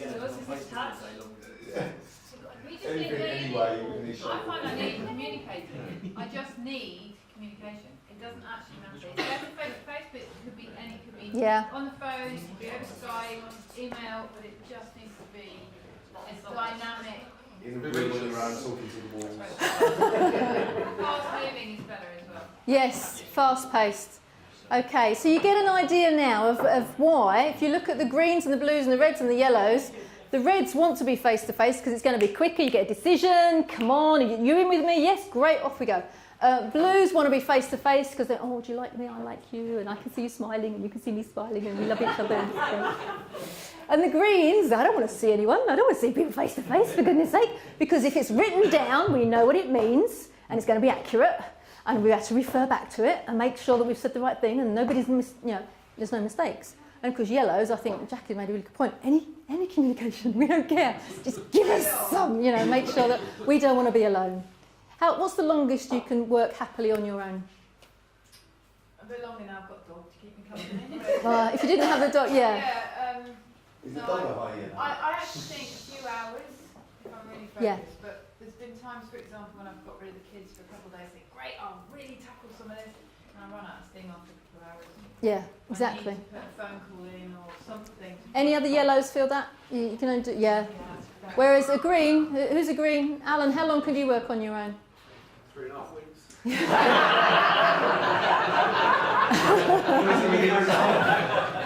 And neither are wrong. It's just what you're comfortable with. It's how you feel right with yourself. So if you've got a high yellow talking to a high green, imagine that. So you've got to understand that if you're a green and you're talking to a yellow, try and meet them halfway. Try and meet them halfway. Somebody We've got a calling Skype call coming in. Is it? Thank you. Can you play with that? It's weird though. Dad again. Oh. Say hello to Dad again. Do you want to say that my dad? It's presentation. Okay, tell him you can't interrupt me again, honestly. So can you understand that when you're... Is it at the top? No, it's really weird. I just turned it off on the screen and now it's put it up there. It's everywhere. Your dad. Just text him when you're okay. Okay, so now we know what you speak roughly as a language. Could you recognise it in other people maybe you just met? First off, what would be the telltale signs that you could see for somebody who's literally just walked through the door? Well, one of them, if you're at a business meeting, is going to be the handshake. That's going to be a bit of a giveaway. Also, the eye contact. If they're going to give you really good eye contact, they're more people-orientated. If they're kind of like, oh, hi, and there's no kind of direct stare into your eyes, a welcoming hello, then there might possibly be a green or a red. Reds aren't very good at eye contact. It's all about them. All about them. And so in a business, you need people like that in a business. So there's great things about every single colour, and there's the extremes of every single colour. It's like any society. Okay. So those people in the picture, what colour would you say they were? So it is that. It doesn't take long. I'll give you 30 seconds with a stranger and you'll probably be able to work it out quite quickly. That's the nice thing about it. You can see them walk across the room, even what they're wearing. I mean, Jackie will tell you in infinite detail about nuances about what people are wearing and whether they are a classic or an ingenue or a romantic, and how that will then affect their colours. You can tell what colour they are. So, for example, Erkan, what was he? You classic, weren't you? I can't remember now. What was he, Jackie? No, he's in that. Well, he's in It was natural. Kind of easy going, laid back. Hey, Don't, you know, Fonzie. follow the rules if they make sense. But his rules. And a winter. Yeah, he'll follow the rules or anybody's rules if they make sense. If they don't make sense, what's the point? So what colour would that be? In this model, it's going to be red. Mm. So Yeah, absolutely gonna be yeah. red. So you can do you see the sort of the difference? What you're wearing, how you approach people, the energy you're giving off, how quickly you speak to somebody. And then the other element of him is yellow. It's the in my sense, it's the command. It's the neat and tidy appearance and the organisation. But because there's so much information, you're out there, you're meeting people, you're talking to people, you're juggling lots of balls and lots of projects. Need variety, otherwise you get bored. Well, how adept at working it out? Because originally, when he first took the test, he was a yellow, but he's kind of up the ante, and now he's big fat red. So, You know what, the Greeks, in the nicest possible way. do you know, So, the Greeks had a version of this, which was endemol, centimals. yes. Endemals. There's nothing- decimals. So, yeah. There's nothing new under the And sun. they related This, personality to body shape as well. yes, absolutely. Yeah, we deal with that as well. So to give you, I mean, if you want to know more about what you're wearing and how that relates to, it's like if you're going for a business meeting, you're not going to be wearing the stuff you wear when you go gardening, are you? You know, it's putting your best foot forward, and again, it's the energy that's out there. So these people are going to be yellow. What about this guy? Green. Oh. Very smiling. The yellow, that's a problem. I would have, exactly, Sasha's got it on the nail. He's looking directly at you, he's purposed, he's got a pile of stuff to do. Granted, that was the kind of red herring, really. But if you look at him, he's looking straight into the camera, he's giving you good eye contact, so therefore he's determined. He looks quite determined, doesn't he? He's probably knows what he's doing. Even if he's got a pile of stuff to do, he's going to get it done. It's got to be done, so he's going to get through it. Whereas this guy would possibly be Red or green? a green. He doesn't even care there's a camera there, does he? He's so focused on what he's doing. He's so interested in that screen and his piece of paper and what he's got to do. He doesn't even notice that a camera's taking a photo. This is not infallible. You know, this is just a guideline, and it is just a tool to use. At the end of the day, I think a lot of the time when you build rapport with somebody and you do click and you do have that instant, "Ooh, they're so lovely," it's just the energy that you're giving out and you receive it back. But this is a quick way of helping you decipher the person in front of you. If you need to make them want to like you, this is a quick way of doing it. You slow your diction down or you speed it up. You become more open to them with their body language. What about these guys? Possibly yellow. A bit more blue. More blue, yeah. The kind of, well, this one might be the yellow at the front, but you know, if you're in a crowd and you're in a team and you're part of, creating harmony, they're probably blues, absolutely. So, identify, modify, adapt. Things to consider when you're meeting someone for the first time. Is this person fast-paced? Are they speaking at 1,000,000 miles an hour? Have they got a lot of information to tell you? Do they want to share everything with you? Probably not great at listening. Then they might be a yellow. There's that kind of, they have to work at sitting back and going, right, now it's my turn to listen, now I've got to shut up. Sometimes it's really hard to shut up, isn't it? I find this all the time. Are they people orientated? Quite often you're talking to a yellow and they flick to who's behind you because they want to see who they're missing out on. They want to make sure that, there's somebody else over there that I know, they're great. And they'll look around. So generally working out what colour are they like me? If they're initially like you, if you see another yellow, you'll get on like a house on fire. And if they're not and you still need to build rapport, you need to change and modify what you're doing so that you can get that rapport. But what you've got to think about initially is what message are you giving? It's all very well to align yourself with somebody else, but you're aligning yourself with them so they hear your message. They hear what you are saying. You're making it easy for them to understand what message you're putting out there. So what's your message? When you go on the Be Inspired course, some of you have last week, you work out what your genius is. You understand how to get to your genius, and that kind of solidifies what your message is and what you want to get out to the world. So when you know that intrinsically and it's part of you and the essence of who you are, then to communicate that to people, so much easier.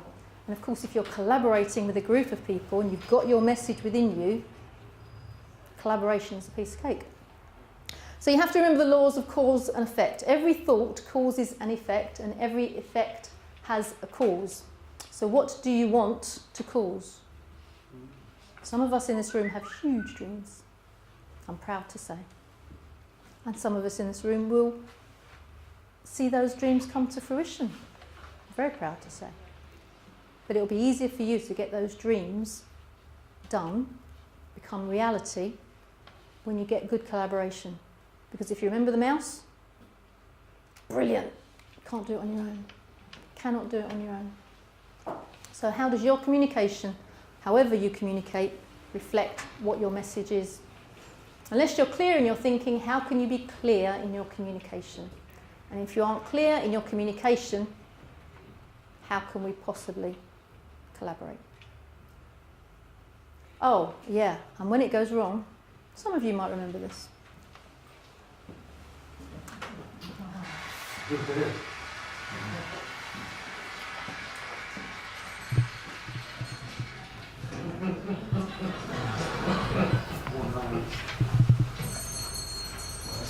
Four candles. Four candles.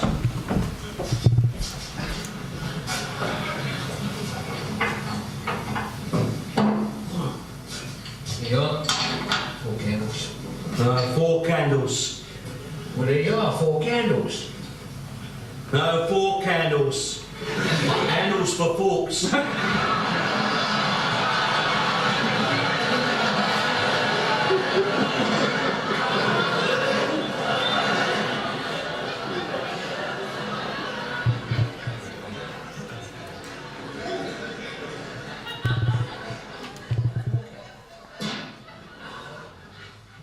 Got any plugs? Plugs? Yeah. Plug, what kind of plugs? A rubber one, bathroom.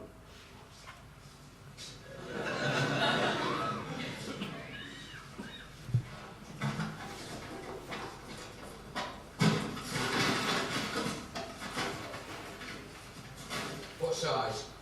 13 now. You're laughing. Right, I'm going to stop that. You get the idea. For those of you that are slightly younger than my good self, they do just have real shops like that where you could buy practically anything. And there was always a man that was standing behind the counter that would help you to get whatever you wanted. And that was the two Ronnies. And we've seen that sketch done by two 8-year-olds, two little lads, and it was hilarious. So thank you for listening about communication. If you're a red, then you need to communicate to me by telling me how I can help you. I am an international speaker, so therefore I can connect you up with the world. So you might want to know directly the person that I might be able to help you with. If you're a green, obviously email me any questions that you might have, and I can certainly send you my slides. Follow me on Twitter, read my book, Step Up. I'll help you any way I can through the written word. If you're a blue, definitely I'll happily come and talk to your team and share my thoughts. IMA is a workshop. Next one hopefully is on the 30th of April, or interact with me on Facebook, because we're all friends on Facebook. And if you're yellow, who are we kidding? We're already connected. We love each other already. And let me know if I can help you through any coaching. And there are all my contact details there as well. So that's me done. Any questions on that, guys? When you change Yep. to a colour because you see that person you want to paint, Yep. is there not a risk of being unauthentic because I've changed my colour? Brilliant question. No. Yes, absolutely. It's a really good question. It's only initially, as I was saying before, when I first met Paul, I slowed down the way I spoke just so we kind of got an understanding and got an idea, and eventually I had to let the crazy out. I couldn't keep it in. So he got to know me anyway. So it's only talking about an initial conversation, or sometimes you're going to talk to somebody as a prospect. They don't realise you're actually doing it. It just puts them at their ease and makes them feel comfortable, makes them feel like you're somebody that's the same as them, and it helps them to hear what you're saying.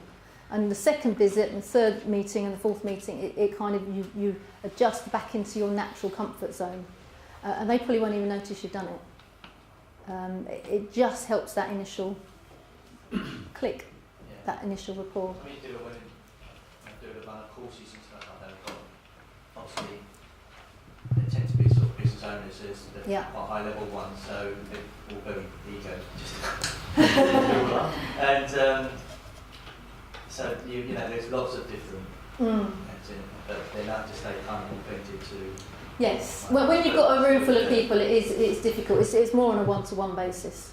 But I would, if you were doing a workshop, I'd kind of put in a majority, different things. So You do get about the creative people and people that get. Exactly. Mix it up a little bit and give the reds something that they're going to want, something that's short and snappy. If you give them too many slides, they're not going to be happy. Greens would be happy to sit and read a load of things. So it's kind of mixing it up so you cover all bases, really. But try and work out, just by people walking through the room, oh, flip, 90% are going to be reds. Okay, I'll change that bit then, so they can hear what you're saying. You can spot through the body language quite quickly once you get into the habit of it, what people's colours are. Makes it a bit easier. What were the numbers? Because you stuck us right in the corner, we couldn't tell. There's What were the only numbers? 4 of us in Oh. When what? what were roughly the numbers in the room today? That's interesting. So we had 4 greens, did we? Yeah. How many yellows? Put your hands up, yellows. 1, 2, 3, 4, 5, 6, 7. 7 yellows, reds. 1, 2, 3, 4, 5, 6 reds. Blues. 1, 2, 3, 4, 5, 6, 7. So about even. But only a green would be interested in how many.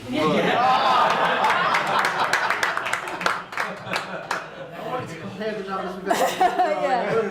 Do you want to come take a photo? Maybe later. Brilliant. Any other questions? No, I think we're ahead of time. Brilliant. Time for tea. Can you be back in your seats for, should we say 5 to 5? Give you a little bit more wiggle room? Yeah. Now go. Sooner. So we can. 5, 10, well 15 minutes is enough to get everyone up and down and back again. So be back in your seats for 5 to 5, please, and talk to a colour that isn't your colour. See what you get. Thank you. Right, well done.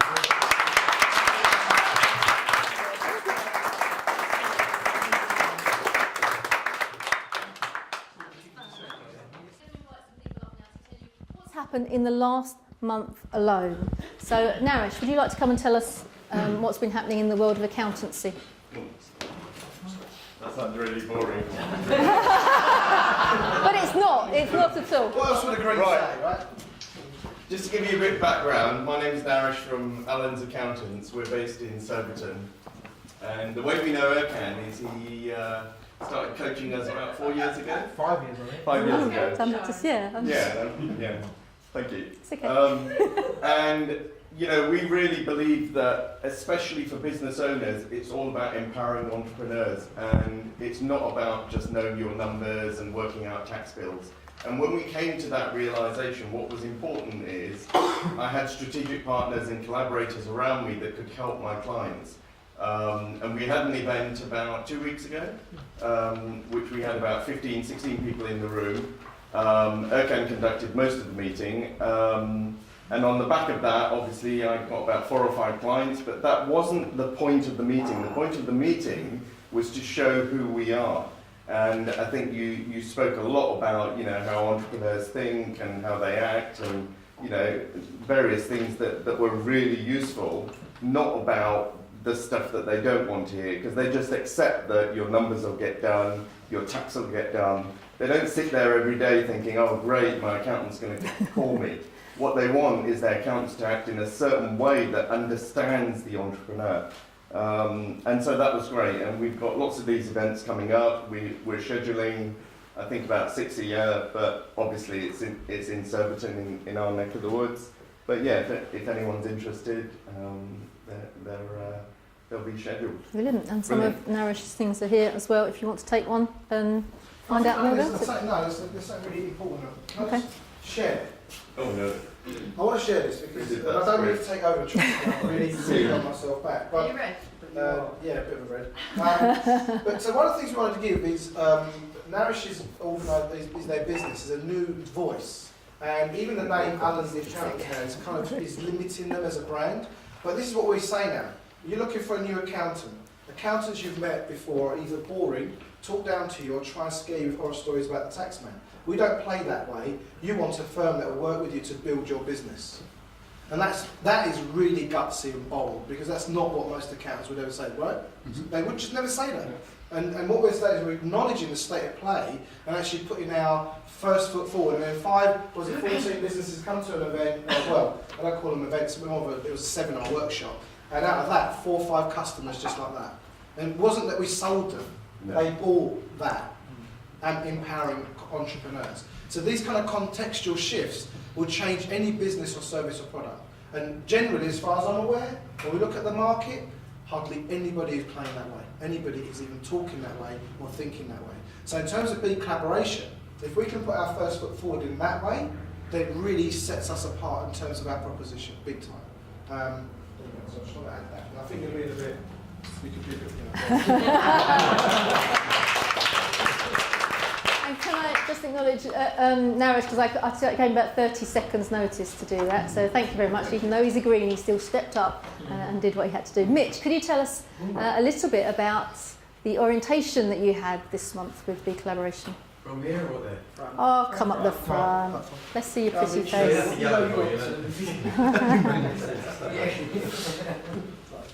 Okay.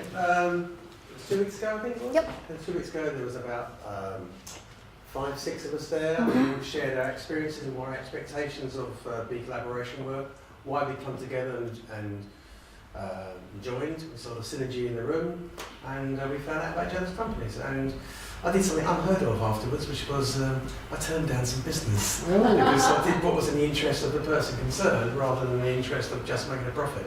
And hopefully, the universal thing, it'll all come back to me. But done the right thing, and she's been put in touch with the right company. So yeah, I'm quite impressed. Wow. Okay. Thank you, Mitch. Thank you. We've noticed that all of these orientations that we've had, and if you haven't been on one, you're more than welcome to come on the 17th of April. That's the next one. Is that at some point during the meeting, there's usually a little BFO, a blinding flash of the obvious, or a, oh, we could do that, that would be. And I definitely felt with Mitch and Claudia, there was a meeting of minds. Unfortunately, Claudia's off sunning herself somewhere, so she can't be here today. But it was a meeting of minds. And when you get that and people kind of connect up, whether it's building rapport, whatever it was, you could see that there's a little bit of magic just starting to happen. Who knows where it's going to lead us?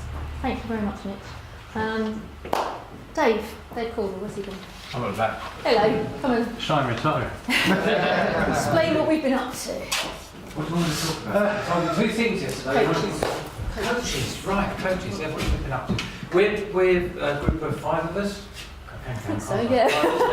Lose track. We're putting together an offering to help businesses, SMEs, be ready for 2020. And I think the key thing that we've done this month is picking up on the excellent talk that Hack gave in January on technology and where technology is going. We thought we really need to nail how businesses can be ready for technologically ready for 2020. So it was drawing on Hack's expertise, and really I think what we really drew out of that was that the things that, it's like the GP car model, drawing in all the expertise in the room, but really thinking about, where are we going? The things like the driverless cars that Hack brought into the room in January, that, when you think about that, that's going to transform a lot of businesses, and it's quite scary for a lot of people. So we're about thinking how we're going to get that ready, and that's what we're working on at the moment. We haven't got the solutions yet, but we're kind of on the way there, I think. Yeah. Is that agree? And we're learning along the way how to collaborate as well. It's quite an interesting journey. Yeah. And I think the other thing that this is about businesses evolving into 2020, and it's not just about technology, it's about how else can they evolve to be continually successful in a world that we don't really know what it's going to look like in 5 or 10 years' time. That's about it. Exciting. Thank you. It is exciting. I'd like to thank Hack as well for coming over specifically to talk to the coaches on that afternoon. We'd heard a session at a collaborators meeting like this where he told us all about new innovations, but actually he focused our minds on how we can help our clients. And that was really useful. Thank you, Hack. Appreciate that. Angela, where is she? I forgot I haven't spoken to you, but as a yellow, you're going to be fine. Actually, you can do this. Go on, then. Or do you want to do Sasha first? And then Angela. Okay. Yes. Come. Look at this beautiful girl. And I've had the pleasure of working. Who saw the motion graphics video, GP Cars? Who's seen it already? That was our work. That was Angela's art being, expressed. You just go, yeah. And off the back of that, we've been putting together a motion graphic video for BeCollaboration. So it's taken 6 years. So anything you want to say about your experience in working on that and what it's taken? Just share with the group like what we've been going through. Just Waltz and all. No. Okay. It's been going on for quite a while, hasn't it? It was going on for about a year, and lots of developments and changes and going in the general direction. But lots of fun, and I think and we've learned lots, I think, as well. And it's been a journey. It's good for a car. Good to see. I'm not even prepared. No, you're You're not a little bit scary. Well, we'd like to show it to you. Would you like to see it? Yeah. Okay, so Does it resemble you? I knew it was going. No pressure, Angela. Yeah. Yeah. So this is going to be on the front page. You've got music on it. Yeah. So just if you can just adjust the volume. So this is Angela and Cans. Actually, get right again,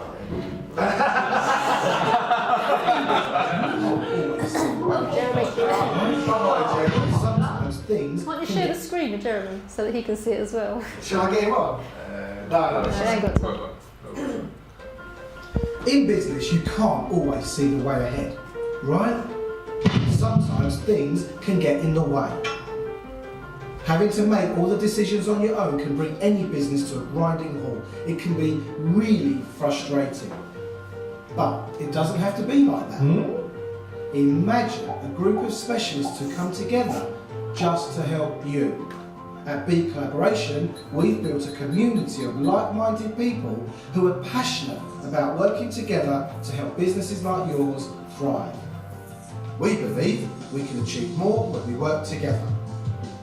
From business coaches to accountants, website designers to video production. In fact, everyone you need to take your business to the next level. Our multi-talented team is here to find a solution that is right for you. The end result, you overcoming your challenges, making it to the next level, and achieving more than you ever thought possible. We feel our collaborative approach to business is worth discussing. So get in touch and find out how we can impact your business and your aspirations. BeCollaboration, inspiring collective action. Well done. Thank you.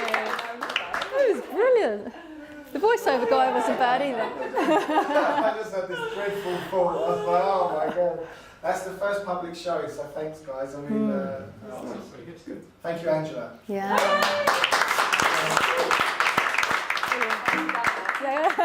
You've done your bit. Thank you so much.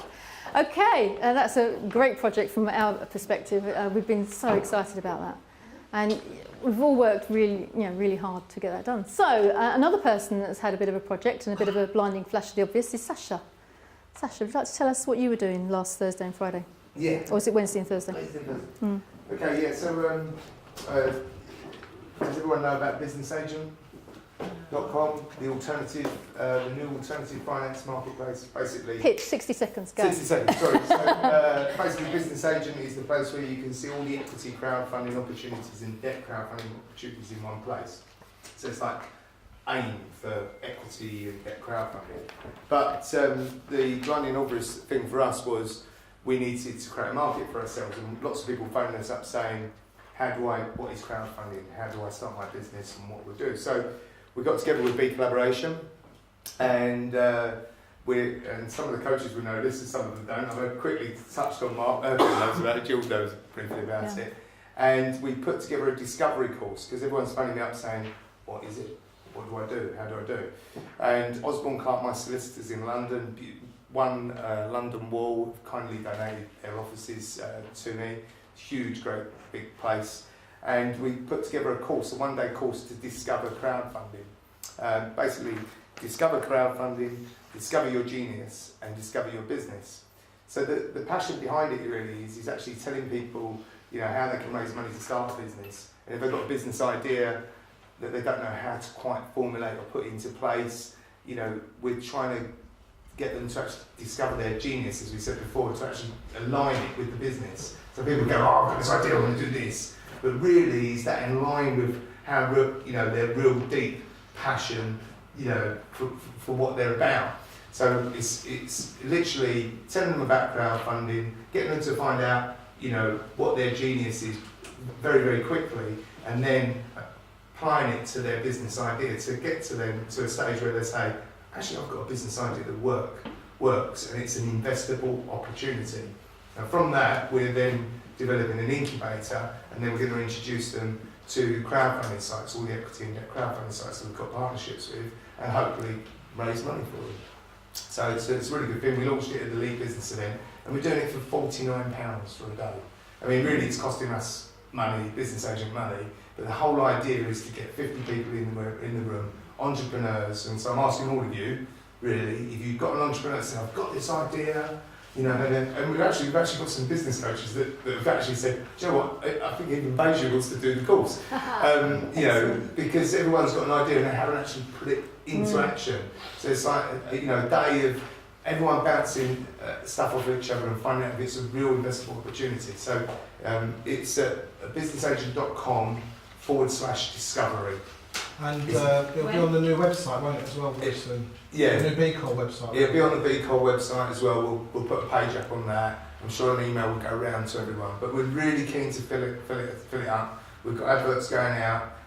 We're probably, as I say, it's sponsored by Business Agent. We're probably going to put about £5,000 into the marketing of it, just to actually make sure that the event is completely full up.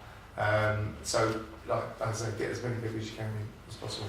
It's the, What day? it's the 7th of May, I think. Yes, it's the 7th of May. It's the Thursday. It's the Thursday. Yeah. What was the address? Yeah, no, it's the 7th. 1 London Wall. No, sorry, the website. Oh, it's businessagent.com/discovery. Have you deliberately chosen the general election day for that? Yes, it is general election day, yeah. Yeah, but no one votes anymore. Yeah, you're right. I mean, as far as the young go, yes, the percentage of I didn't deliberately chose Well, the that's all code. day. It's interesting, isn't it? That's Ah. probably one of the first rules. Talk about your competitor analysis. I mean, But they're going to vote and then come on to you, I or go on don't to you and then think- not bother You have to voting. vote. You have to vote your local place. You can vote anywhere now, though, can't you? No, That's what I exactly. mean. It's only 10 When you minutes. find most people in business and stuff like that, a big percentage in the last election voted in the opening up at 6:30. Yeah. Did they? Well, there's probably more places to vote. I than think it would just be a London. significant day that they'll remember and they won't want to miss it. Yeah. Good. There you go. What a thing to talk about on the day as well. I'm sure we'll be all right. Yeah, I'm sure. absolutely. You Okay. need to be aware of it, though, don't you? Yeah, Yeah. we do. Actually, we could probably do a little bit of pre-collaboration about that. Yeah, but you could use that in your marketing then. Yeah. Because you've clearly deliberately chosen it. I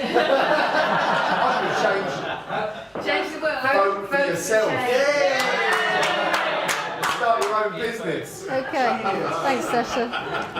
That's a good one. Brilliant. And finally, last Saturday we had an amazing day. That word does get used quite a bit, but actually it's true. We had an amazing day here. All day long, Erkan was basically digging into our brains and finding our genius. And it was there all along. It was there. So I'm going to leave him to talk about Be Inspired. oh, me, I thought we had. Well, you were going to introduce people to talk about it. okay, I'll cool, leave yeah. you to, Yes, okay, shall I take and I'm the going to go mic? and, Carry on. and then yeah. Right, okay, thank you, Jill. Let's all, why hasn't Jill been mine before? Look at in the dress as well. I'm in the dress. I never get you in a dress. You know what, I'm so proud of what we've achieved, and we didn't do it alone. Everyone here, like, for example, Alistair, you know, we were just bashing some ideas about, and he said, I'm in. I said, we're not asking you to be part of anything. And 2 years ago, or whenever it was, before we even started inviting people, we just said, I'm in. And it was really great to see him today. And I just want to, acknowledge that, because I think that is where we've been operating from our own genius. and just trusting our instinct and developing that ability to do it. Do you know what I mean? I mean, some of you are guests today. So the Be Inspired programme was my dream come true. I think BeCollaboration is probably my life, for me. Jill and I always say that we don't get out of this alive. We're not looking for another opportunity. This is it for us. Seeing people like you come be part of this community and help you thrive, and business agent. I feel I've been part of it from conception. Wannabe from conception, to have that level of intimacy, inside knowledge and support, and the amount of times Sasha will phone me concerned about something or sharing a great idea, or what about this, and then he comes to us and says, will you design and deliver our incubator? And it's like, for me, it's a privilege. Did you know that? Yeah, it is. So operating from your genius is something that we're not used to speaking about. In fact, quite often, who feels comfortable even with that word about them, about you? Do you know what I mean? It's like, and I share this with people in the programme, is when I first started the concept of this discovering your genius, one of the ways I acclimatised to it for myself was have my children call me genius. I'm making breakfast and I go, genius, man, and started to get used to being that light for myself. And I invite you to really start taking that on for yourselves. So the first programme was delivered last year.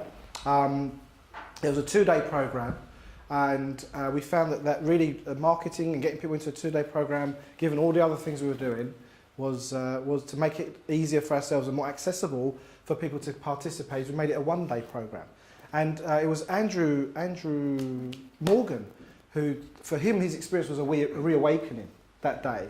And I thought, well, the 1-day programme is an awakening. It's like waking up to the notion of what it is to engage with and articulate and develop your genius, right? So that's the 1-day programme. What we're looking at is doing more curricula to support that in terms of creating your genius, identifying and really articulating it, and then onwardly going on another day with us to actually give that genius out in the I was going to say market, didn't I? But out in the world, in your life. And that's where it really needs to be.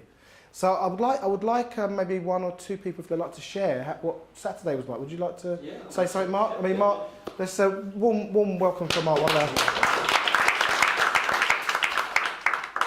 think being inspired is as much about unlearning as it is about learning. If there's people in the room, I'm sure this applies to pretty much everyone.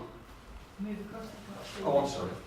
Yeah, come and stand next to me so I can give you the mic, so I forgot. If you ask why do we do things the way we do, why are we conditioned the way we are, then this is a great way to actually look at the world in a different way and understand we're restricted, we're held back by our beliefs and by the way the world is.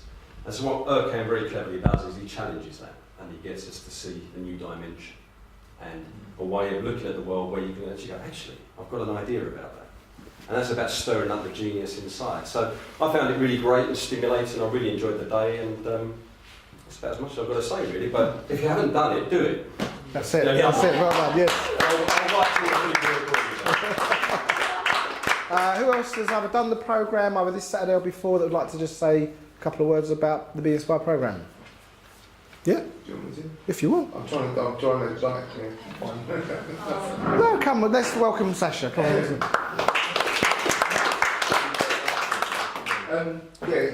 As Mark quite rightly said, there is as much about the unlearning side, and that really clicked with me what you just said there about you have to unlearn to unlock your genius. And finding your genius can be in a very, very surprising place. It's not necessarily, finding something that you're really good at, right? It's actually finding something that you love to do, yeah? So, and it comes from a very unexpected place. So, I've got this big journey with Business Agent, and, I'm really passionate about it and helping people. But really my genius and what we discovered in the end of the day is actually inspiring great adventures and taking on great adventures. And that is my genius deep inside. So, I love those challenging situations. And so when I go up to people now in the street or speak to Clive at the Elite Business Exhibition, it's like, would you like to come on an adventure with me? Would you like to come on a really inspiring, challenging adventure? And that's really, really a great thing to find, and gives you so much more belief in yourself and what you do. So there you go. Thank you, Sasha. Thank you.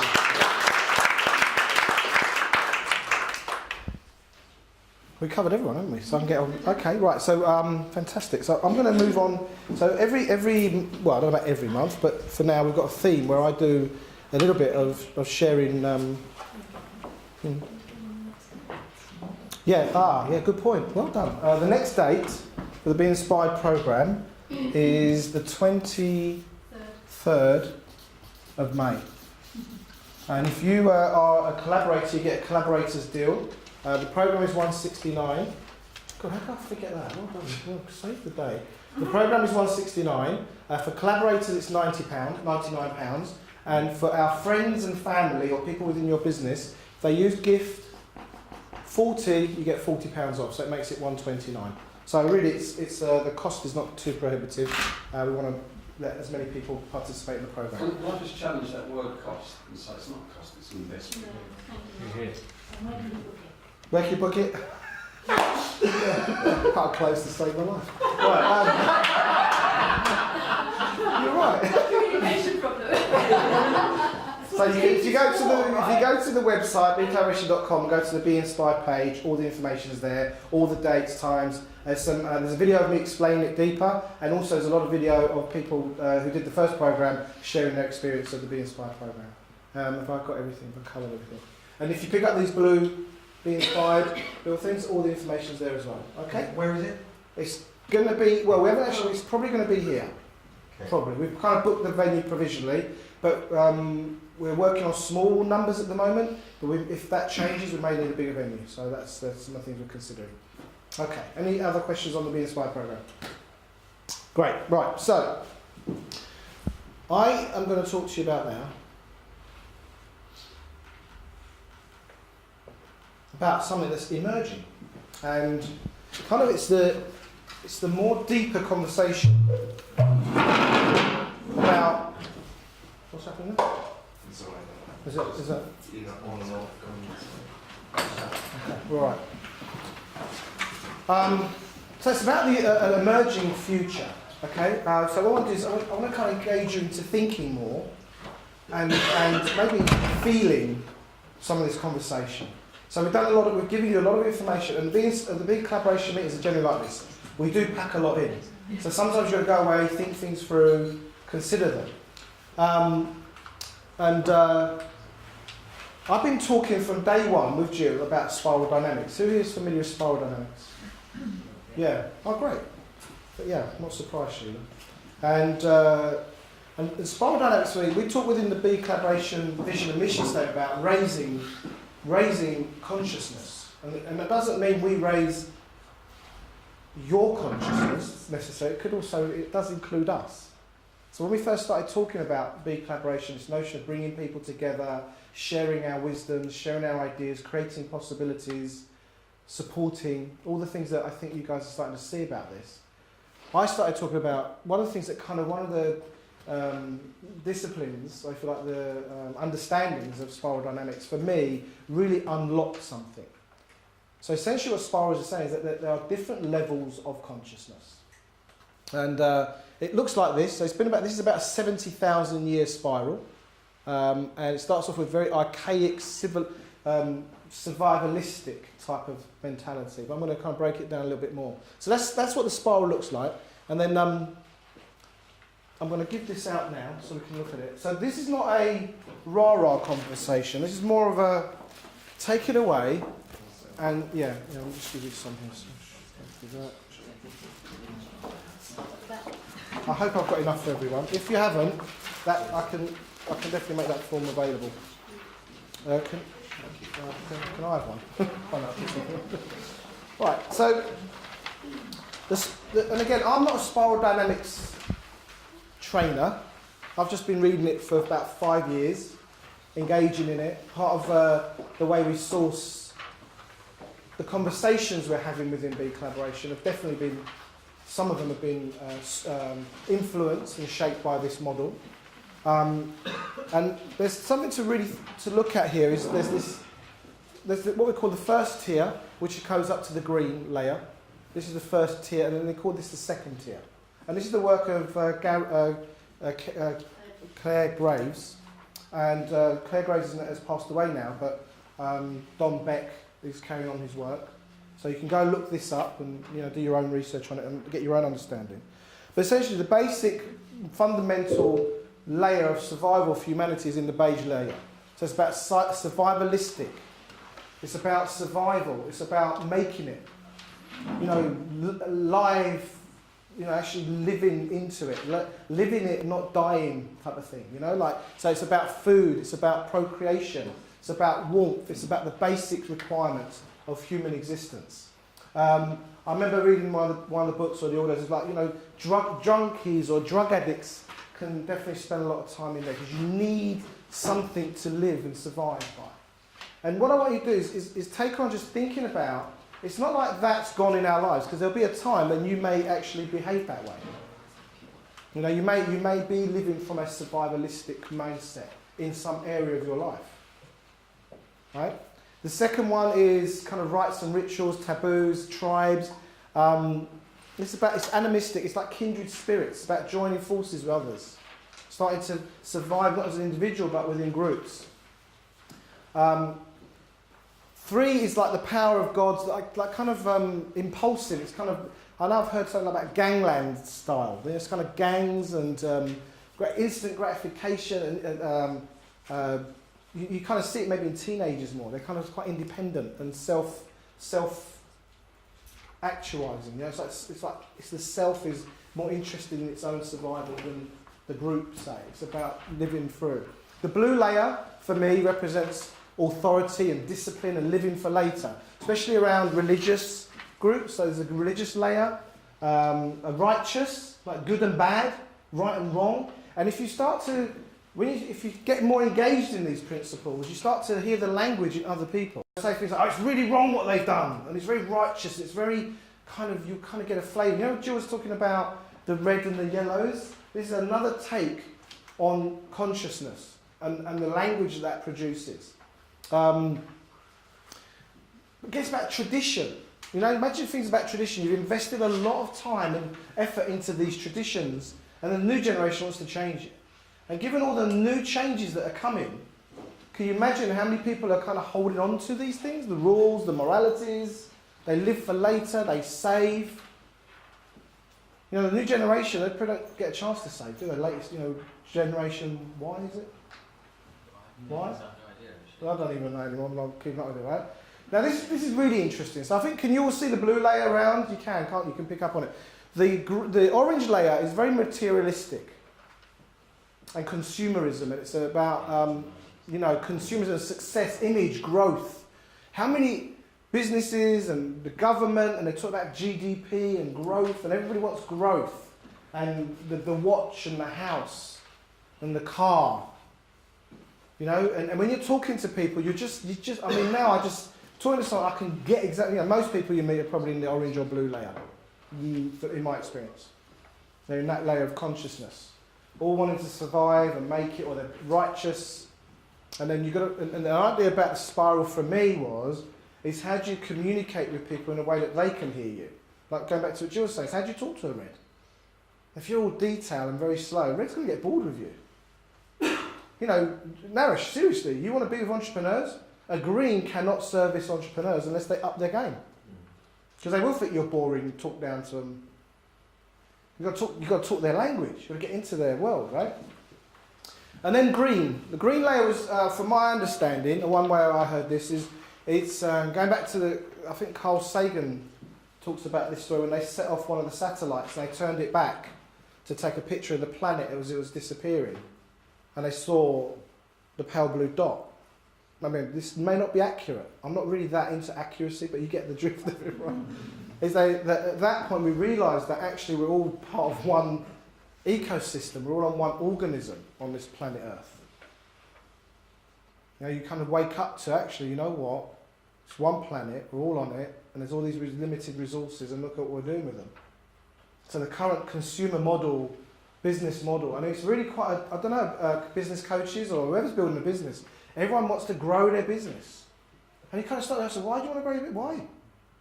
Why are you growing this business? For what? I don't know, bigger house, better car, more holidays. I mean, that's the kind of, no disrespect, but that's kind of a lot what the coaches out there are talking about. They're still talking about that. Even they put on the news, GDP is up, consumers' confidence, and all that stuff. If you put on the American news, anyone catch Fox News or CNN and you listen to that and ask yourself, what level of consciousness are they talking from?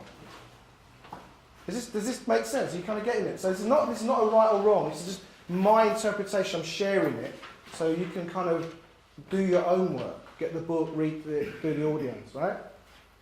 Egalitarian. You know, we start to think more about sharing and caring and more about our communities.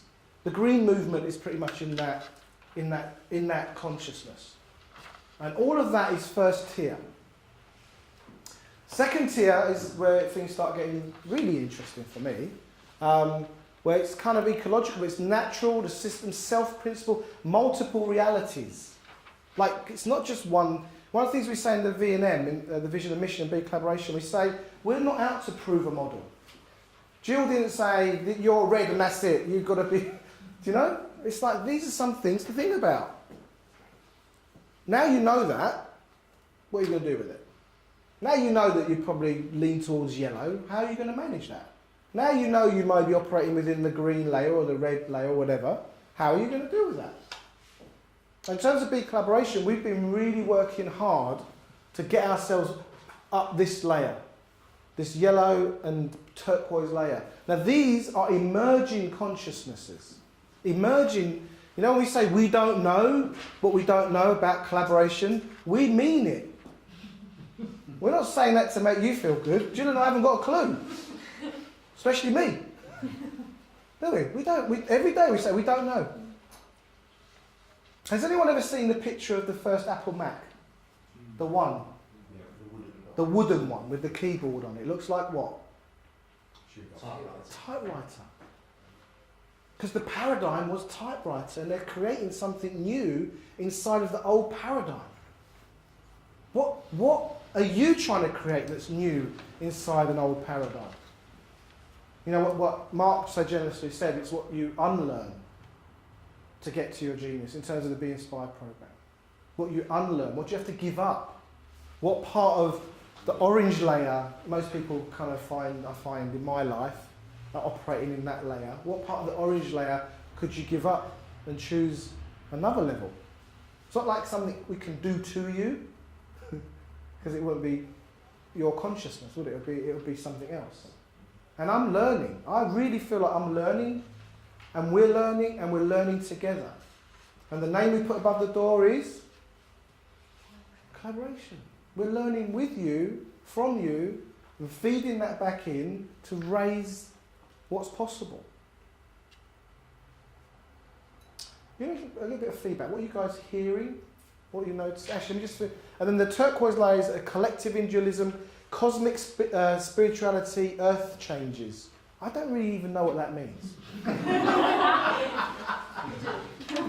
So, for example, this weekend, me and a group of people, mostly the grounding Nigeria because of the elections, to try and use our meditation to ground a country so that people are able to access the polling stations, that there's no corruption. Did you all get that? Do you know how weird that sounds in a normal... It is weird. It is weird, right? We love weird, don't we? It is weird. It is weird. It is weird.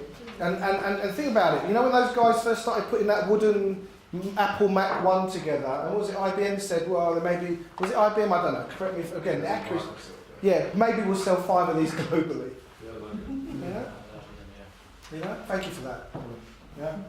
So for me, I've been, not seriously lately, but Jill's started to take on the spiral dynamics principles and just learning from it and sharing from it. I'm not teaching you spiral dynamics. I'm not in any way. I don't know, whatever. I'm sharing some of the influences in our thinking in terms of the vision for BeCollaboration. And what we're saying is an emerging consciousness. We are starting to grapple with, I mean, and there's some, actually, Sheila, I'm sharing a video you posted the other day. Did you know that? No, you didn't know that. I was going to say, how could you know that? I didn't tell you. Which one? But you posted a video the other day and I watched it and I thought, I want to share this. So I'm not coming from a knowing space with what we're doing with BeCollaboration. Jill and I have been operating from a being and an emotion and a feeling space. You know, we said at the beginning, who was here at the beginning? What did I say? Right brain, heart. This is not something to work out. It's something to feel for yourself. Yeah? Yeah, that's what I said at the beginning, right? And some people say to me, no, I go, yeah, I said say that 3 years ago, right? But sometimes, because you're emerging into different consciousnesses, people don't hear you. You think you're saying what you're saying, and you are, but they don't hear you when you're emerging consciousness.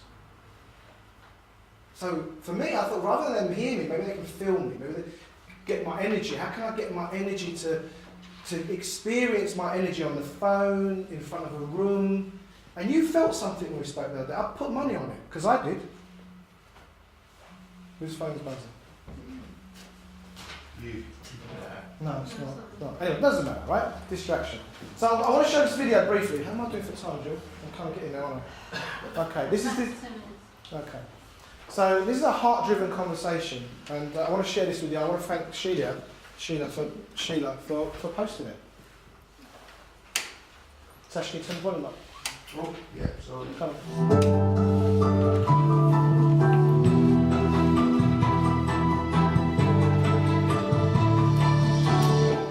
Most people know what it feels like to be in a state of harmony and flow, where our hearts and minds are working together, and there's a genuine connection with others involved. It's easy to love this experience of synergy, but oftentimes this happens by chance, rather than by design or intention. Wouldn't it be nice to be able to produce this flow on demand in our day-to-day communications, projects, and challenges?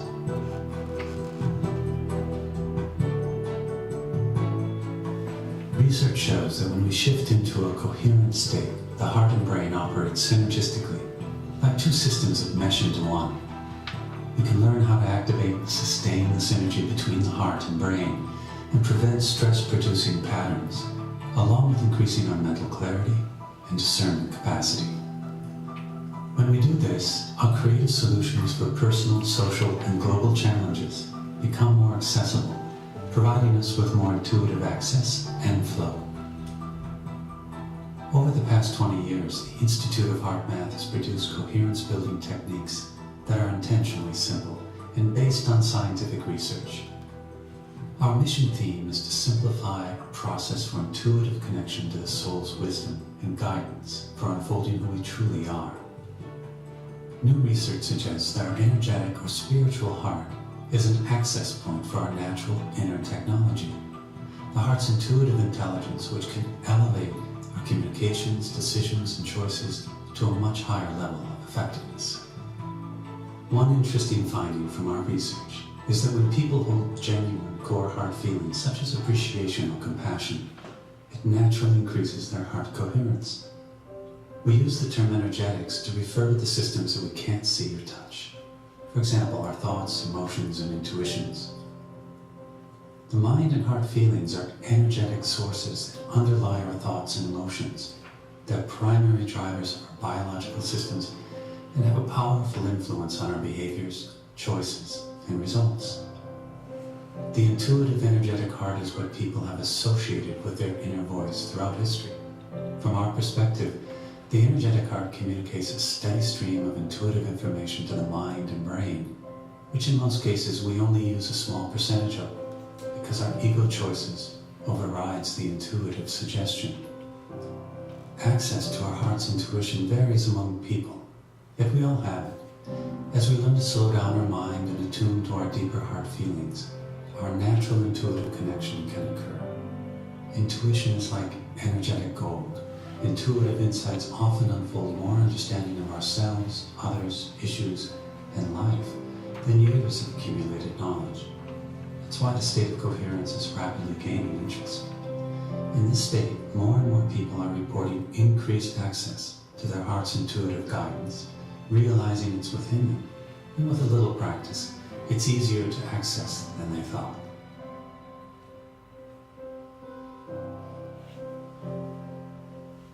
Research conducted in our laboratories has confirmed that when an individual is in heart coherence, the heart radiates a more coherent electromagnetic energy field that can benefit people, animals, and the environment.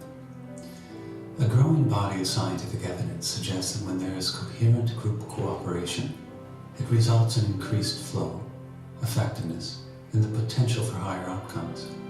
It seems as though the group participants are not only in sync, but are communicating on an unseen energetic level. Our personal coherence can benefit our families, co-workers, friends, pets, and more, simply by our presence. From our research, we know that heart coherence is not an idle state. It reaches out, it influences and supports others in many beneficial ways.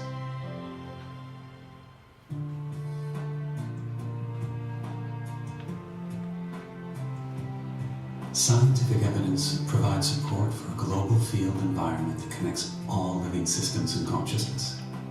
Many scientists believe that a feedback loop exists between all humans and the Earth's energetic systems.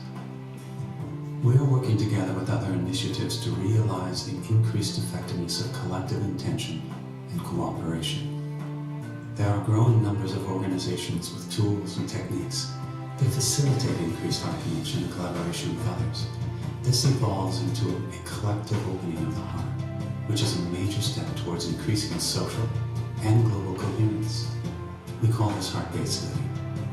IHM, through its Global Coherence Initiative project, is strategically placing 14 sensors around the world to measure the Earth's magnetic resonance. This global network will enable our scientific inquiry into the interconnections between the Earth's magnetic field and collective human emotions and behaviors. Science has shown that the Earth's magnetic field affects humans in profound ways, but our intention is to study how humans, as a collective, affect the Earth's magnetic field environment. Every individual's energy contributes to the global field environment, and each person's thoughts, emotions, and intentions affects the field.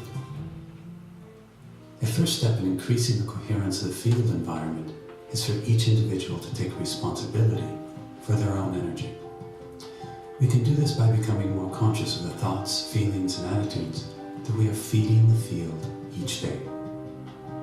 Our hypothesis is that as enough individuals increase their heart coherence, it leads to increased social coherence. As a critical mass of cultures and nations become more harmoniously aligned, this can eventually lead to increased global coherence and sustainable peace. Doc Childre, the founder of HeartMath, puts it this way: as more of humanity practices heart-based living, it will qualify the rite of passage into the next level of consciousness. Using our heart's intuitive guidance will become common sense based on practical intelligence.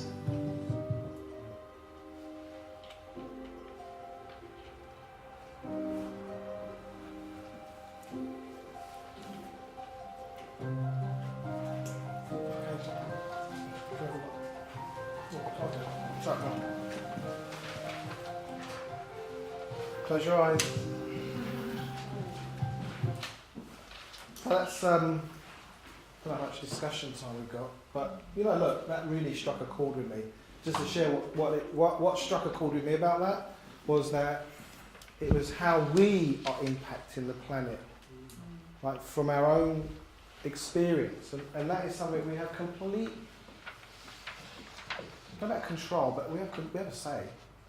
You can wake up in the morning, have a retail all day and cut people up in traffic and live from scarcity and fight for parking spots, or you can open up yourself and take this conversation on. Something that I've been thinking about quite a lot lately. So I don't know if there's any questions or yeah, but, no, but, I don't know, whatever. So it's more of a share than a directive. Sheila? Can I just say, HeartMath are a fantastic organisation that have been around for a long time. And they've now proved that your heart is much stronger than your mind. And you can also go to your heart first, and then go to your stomach. Your stomach will always give you a yes, no. So, when your ego mind is trying to drive forward, go to your heart first, then stomach, and you should have the answer. So I hear there's some people in this room that get this already, right? I've read some research that there's no actual proof that your consciousness resides in your brain. We know that memories are stored there, but we don't know whether they're actually stored there or whether they're just accessed there. And there's no actual proof that consciousness resides in it. We think it is because in recent 300 years, but many societies have thought otherwise, not just primitive ones. And there are lots of experiences of people having transplant operations that are suddenly acquiring new skills and memories. Yeah, and I've heard of groups that come together to meditate, to bring kind of peace to their town or city, and crime rates drop. Things like, you know, some kind of amazing things are happening. So look, you know, I don't know how this leaves you. It's your journey as well, and we're just sharing ideas. I feel I'm actually going to be doing a lot more research into heart math, and you know, there'll be probably people who could lead that, help us further guide us, and say, hey, look at this, share that, whatever. So in terms of BeCollaboration, that's definitely been part of the way Jill and I kind of connected from the beginning, started to share it from day one. I think anyone here who's new for the first time, you're probably hearing that all the way through, I hope. So yes, I invite you to, you know, to share that with you. So we're going to do offline socialising in a minute, and it's come out of the building, turn right. Those who want to stay on for a drink, there's a bar there. You don't have to drink alcohol. You can eat if you want. You can do whatever's your thing. What I encourage you all to do is find out each other's favourite colour, or do you have kids and do you like paint? You know, just find out about each other. Get to know the people in the community. If you're here as our guest, on behalf of Jill and myself, I want to thank you for being here and taking the time to stop the world for 4 hours is no small thing. And I'm sure you have to travel here, go wherever you've got to go afterwards, and we really appreciate it. If BeCollaboration's for you, let Jill know, make yourself, you know, let us know what you want to do, not a problem. If you have questions, let us know what the questions are. Any feedback would be great. I don't know what you want to add. Is there anything else you want to add? Yeah, okay. Yeah, I mean, we've spoken about this before, but please, any feedback from anybody is always useful for us. So if I can hand out these, if you can have a little scribble, that would be great. And if you've got any questions, give us a shout, but I'll be giving you a buzz in the week anyway. You've got me one, absolutely, thank you. So does anyone, as a guest, does anyone want to share one or two words, you know, just a little sum up what the day, what the afternoon's been like for you? Anyone want to say? Helen? Inspiring. Inspiring. Oh, that's good. Thank you. Thanks very much. Anyone else? Certainly different. Different? in a very positive. This is different. Early on, I said, "Oh, you hippie." Little did you know. That's what I picked up reading through the website, and I felt some sort of fall there. Yeah.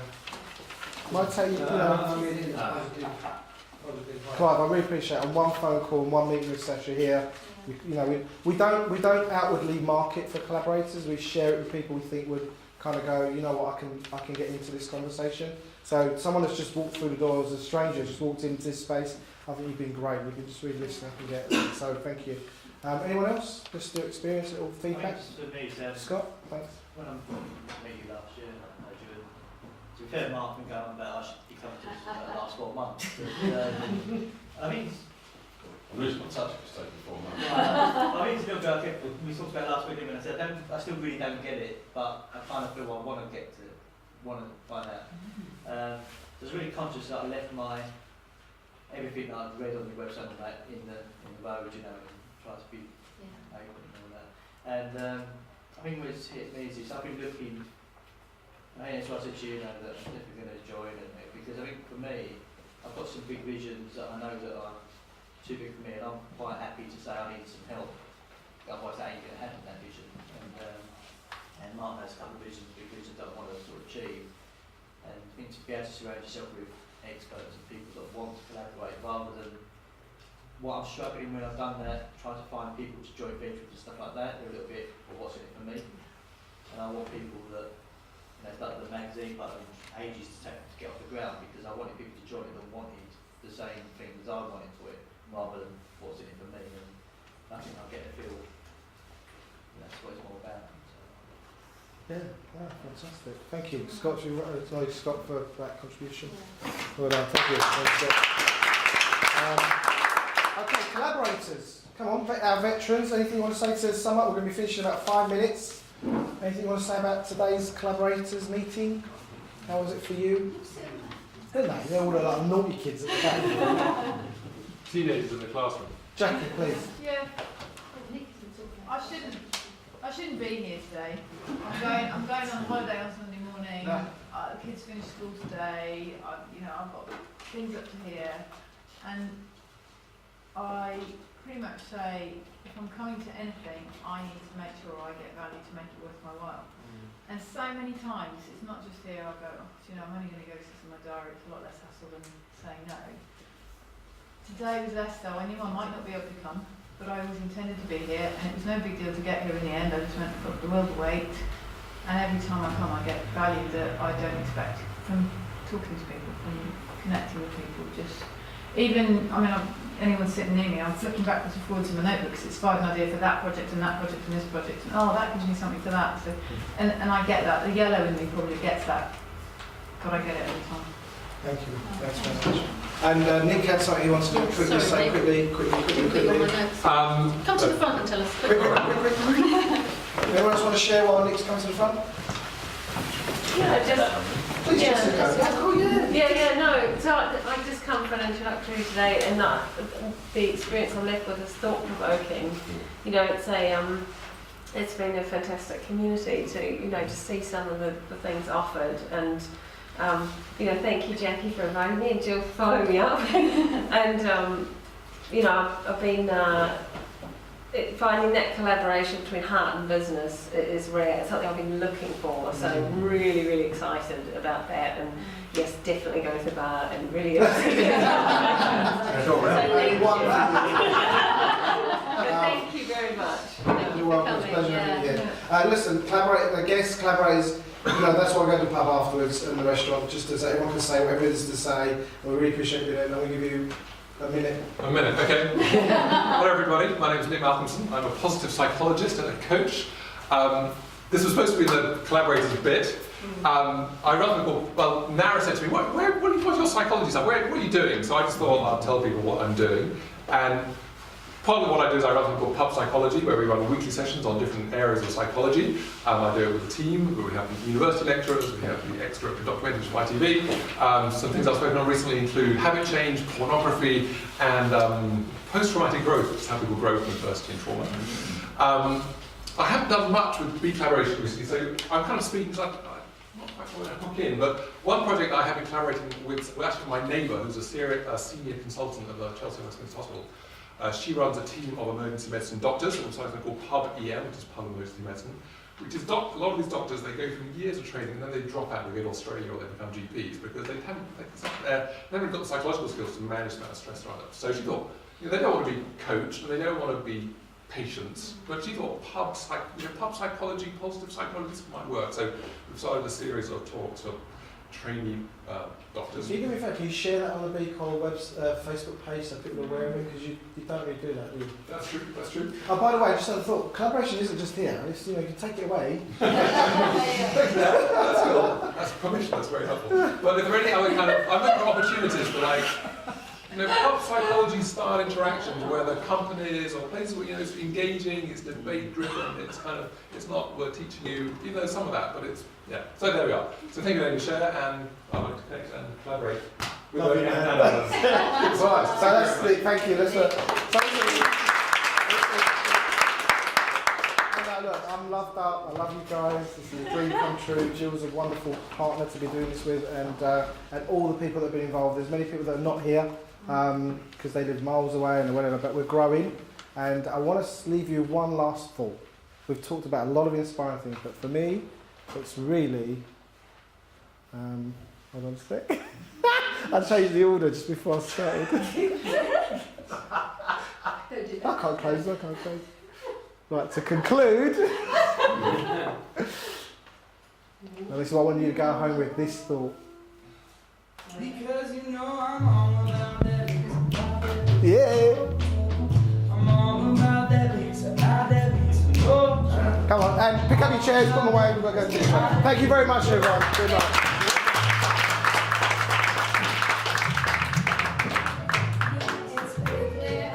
I good. No, that was good.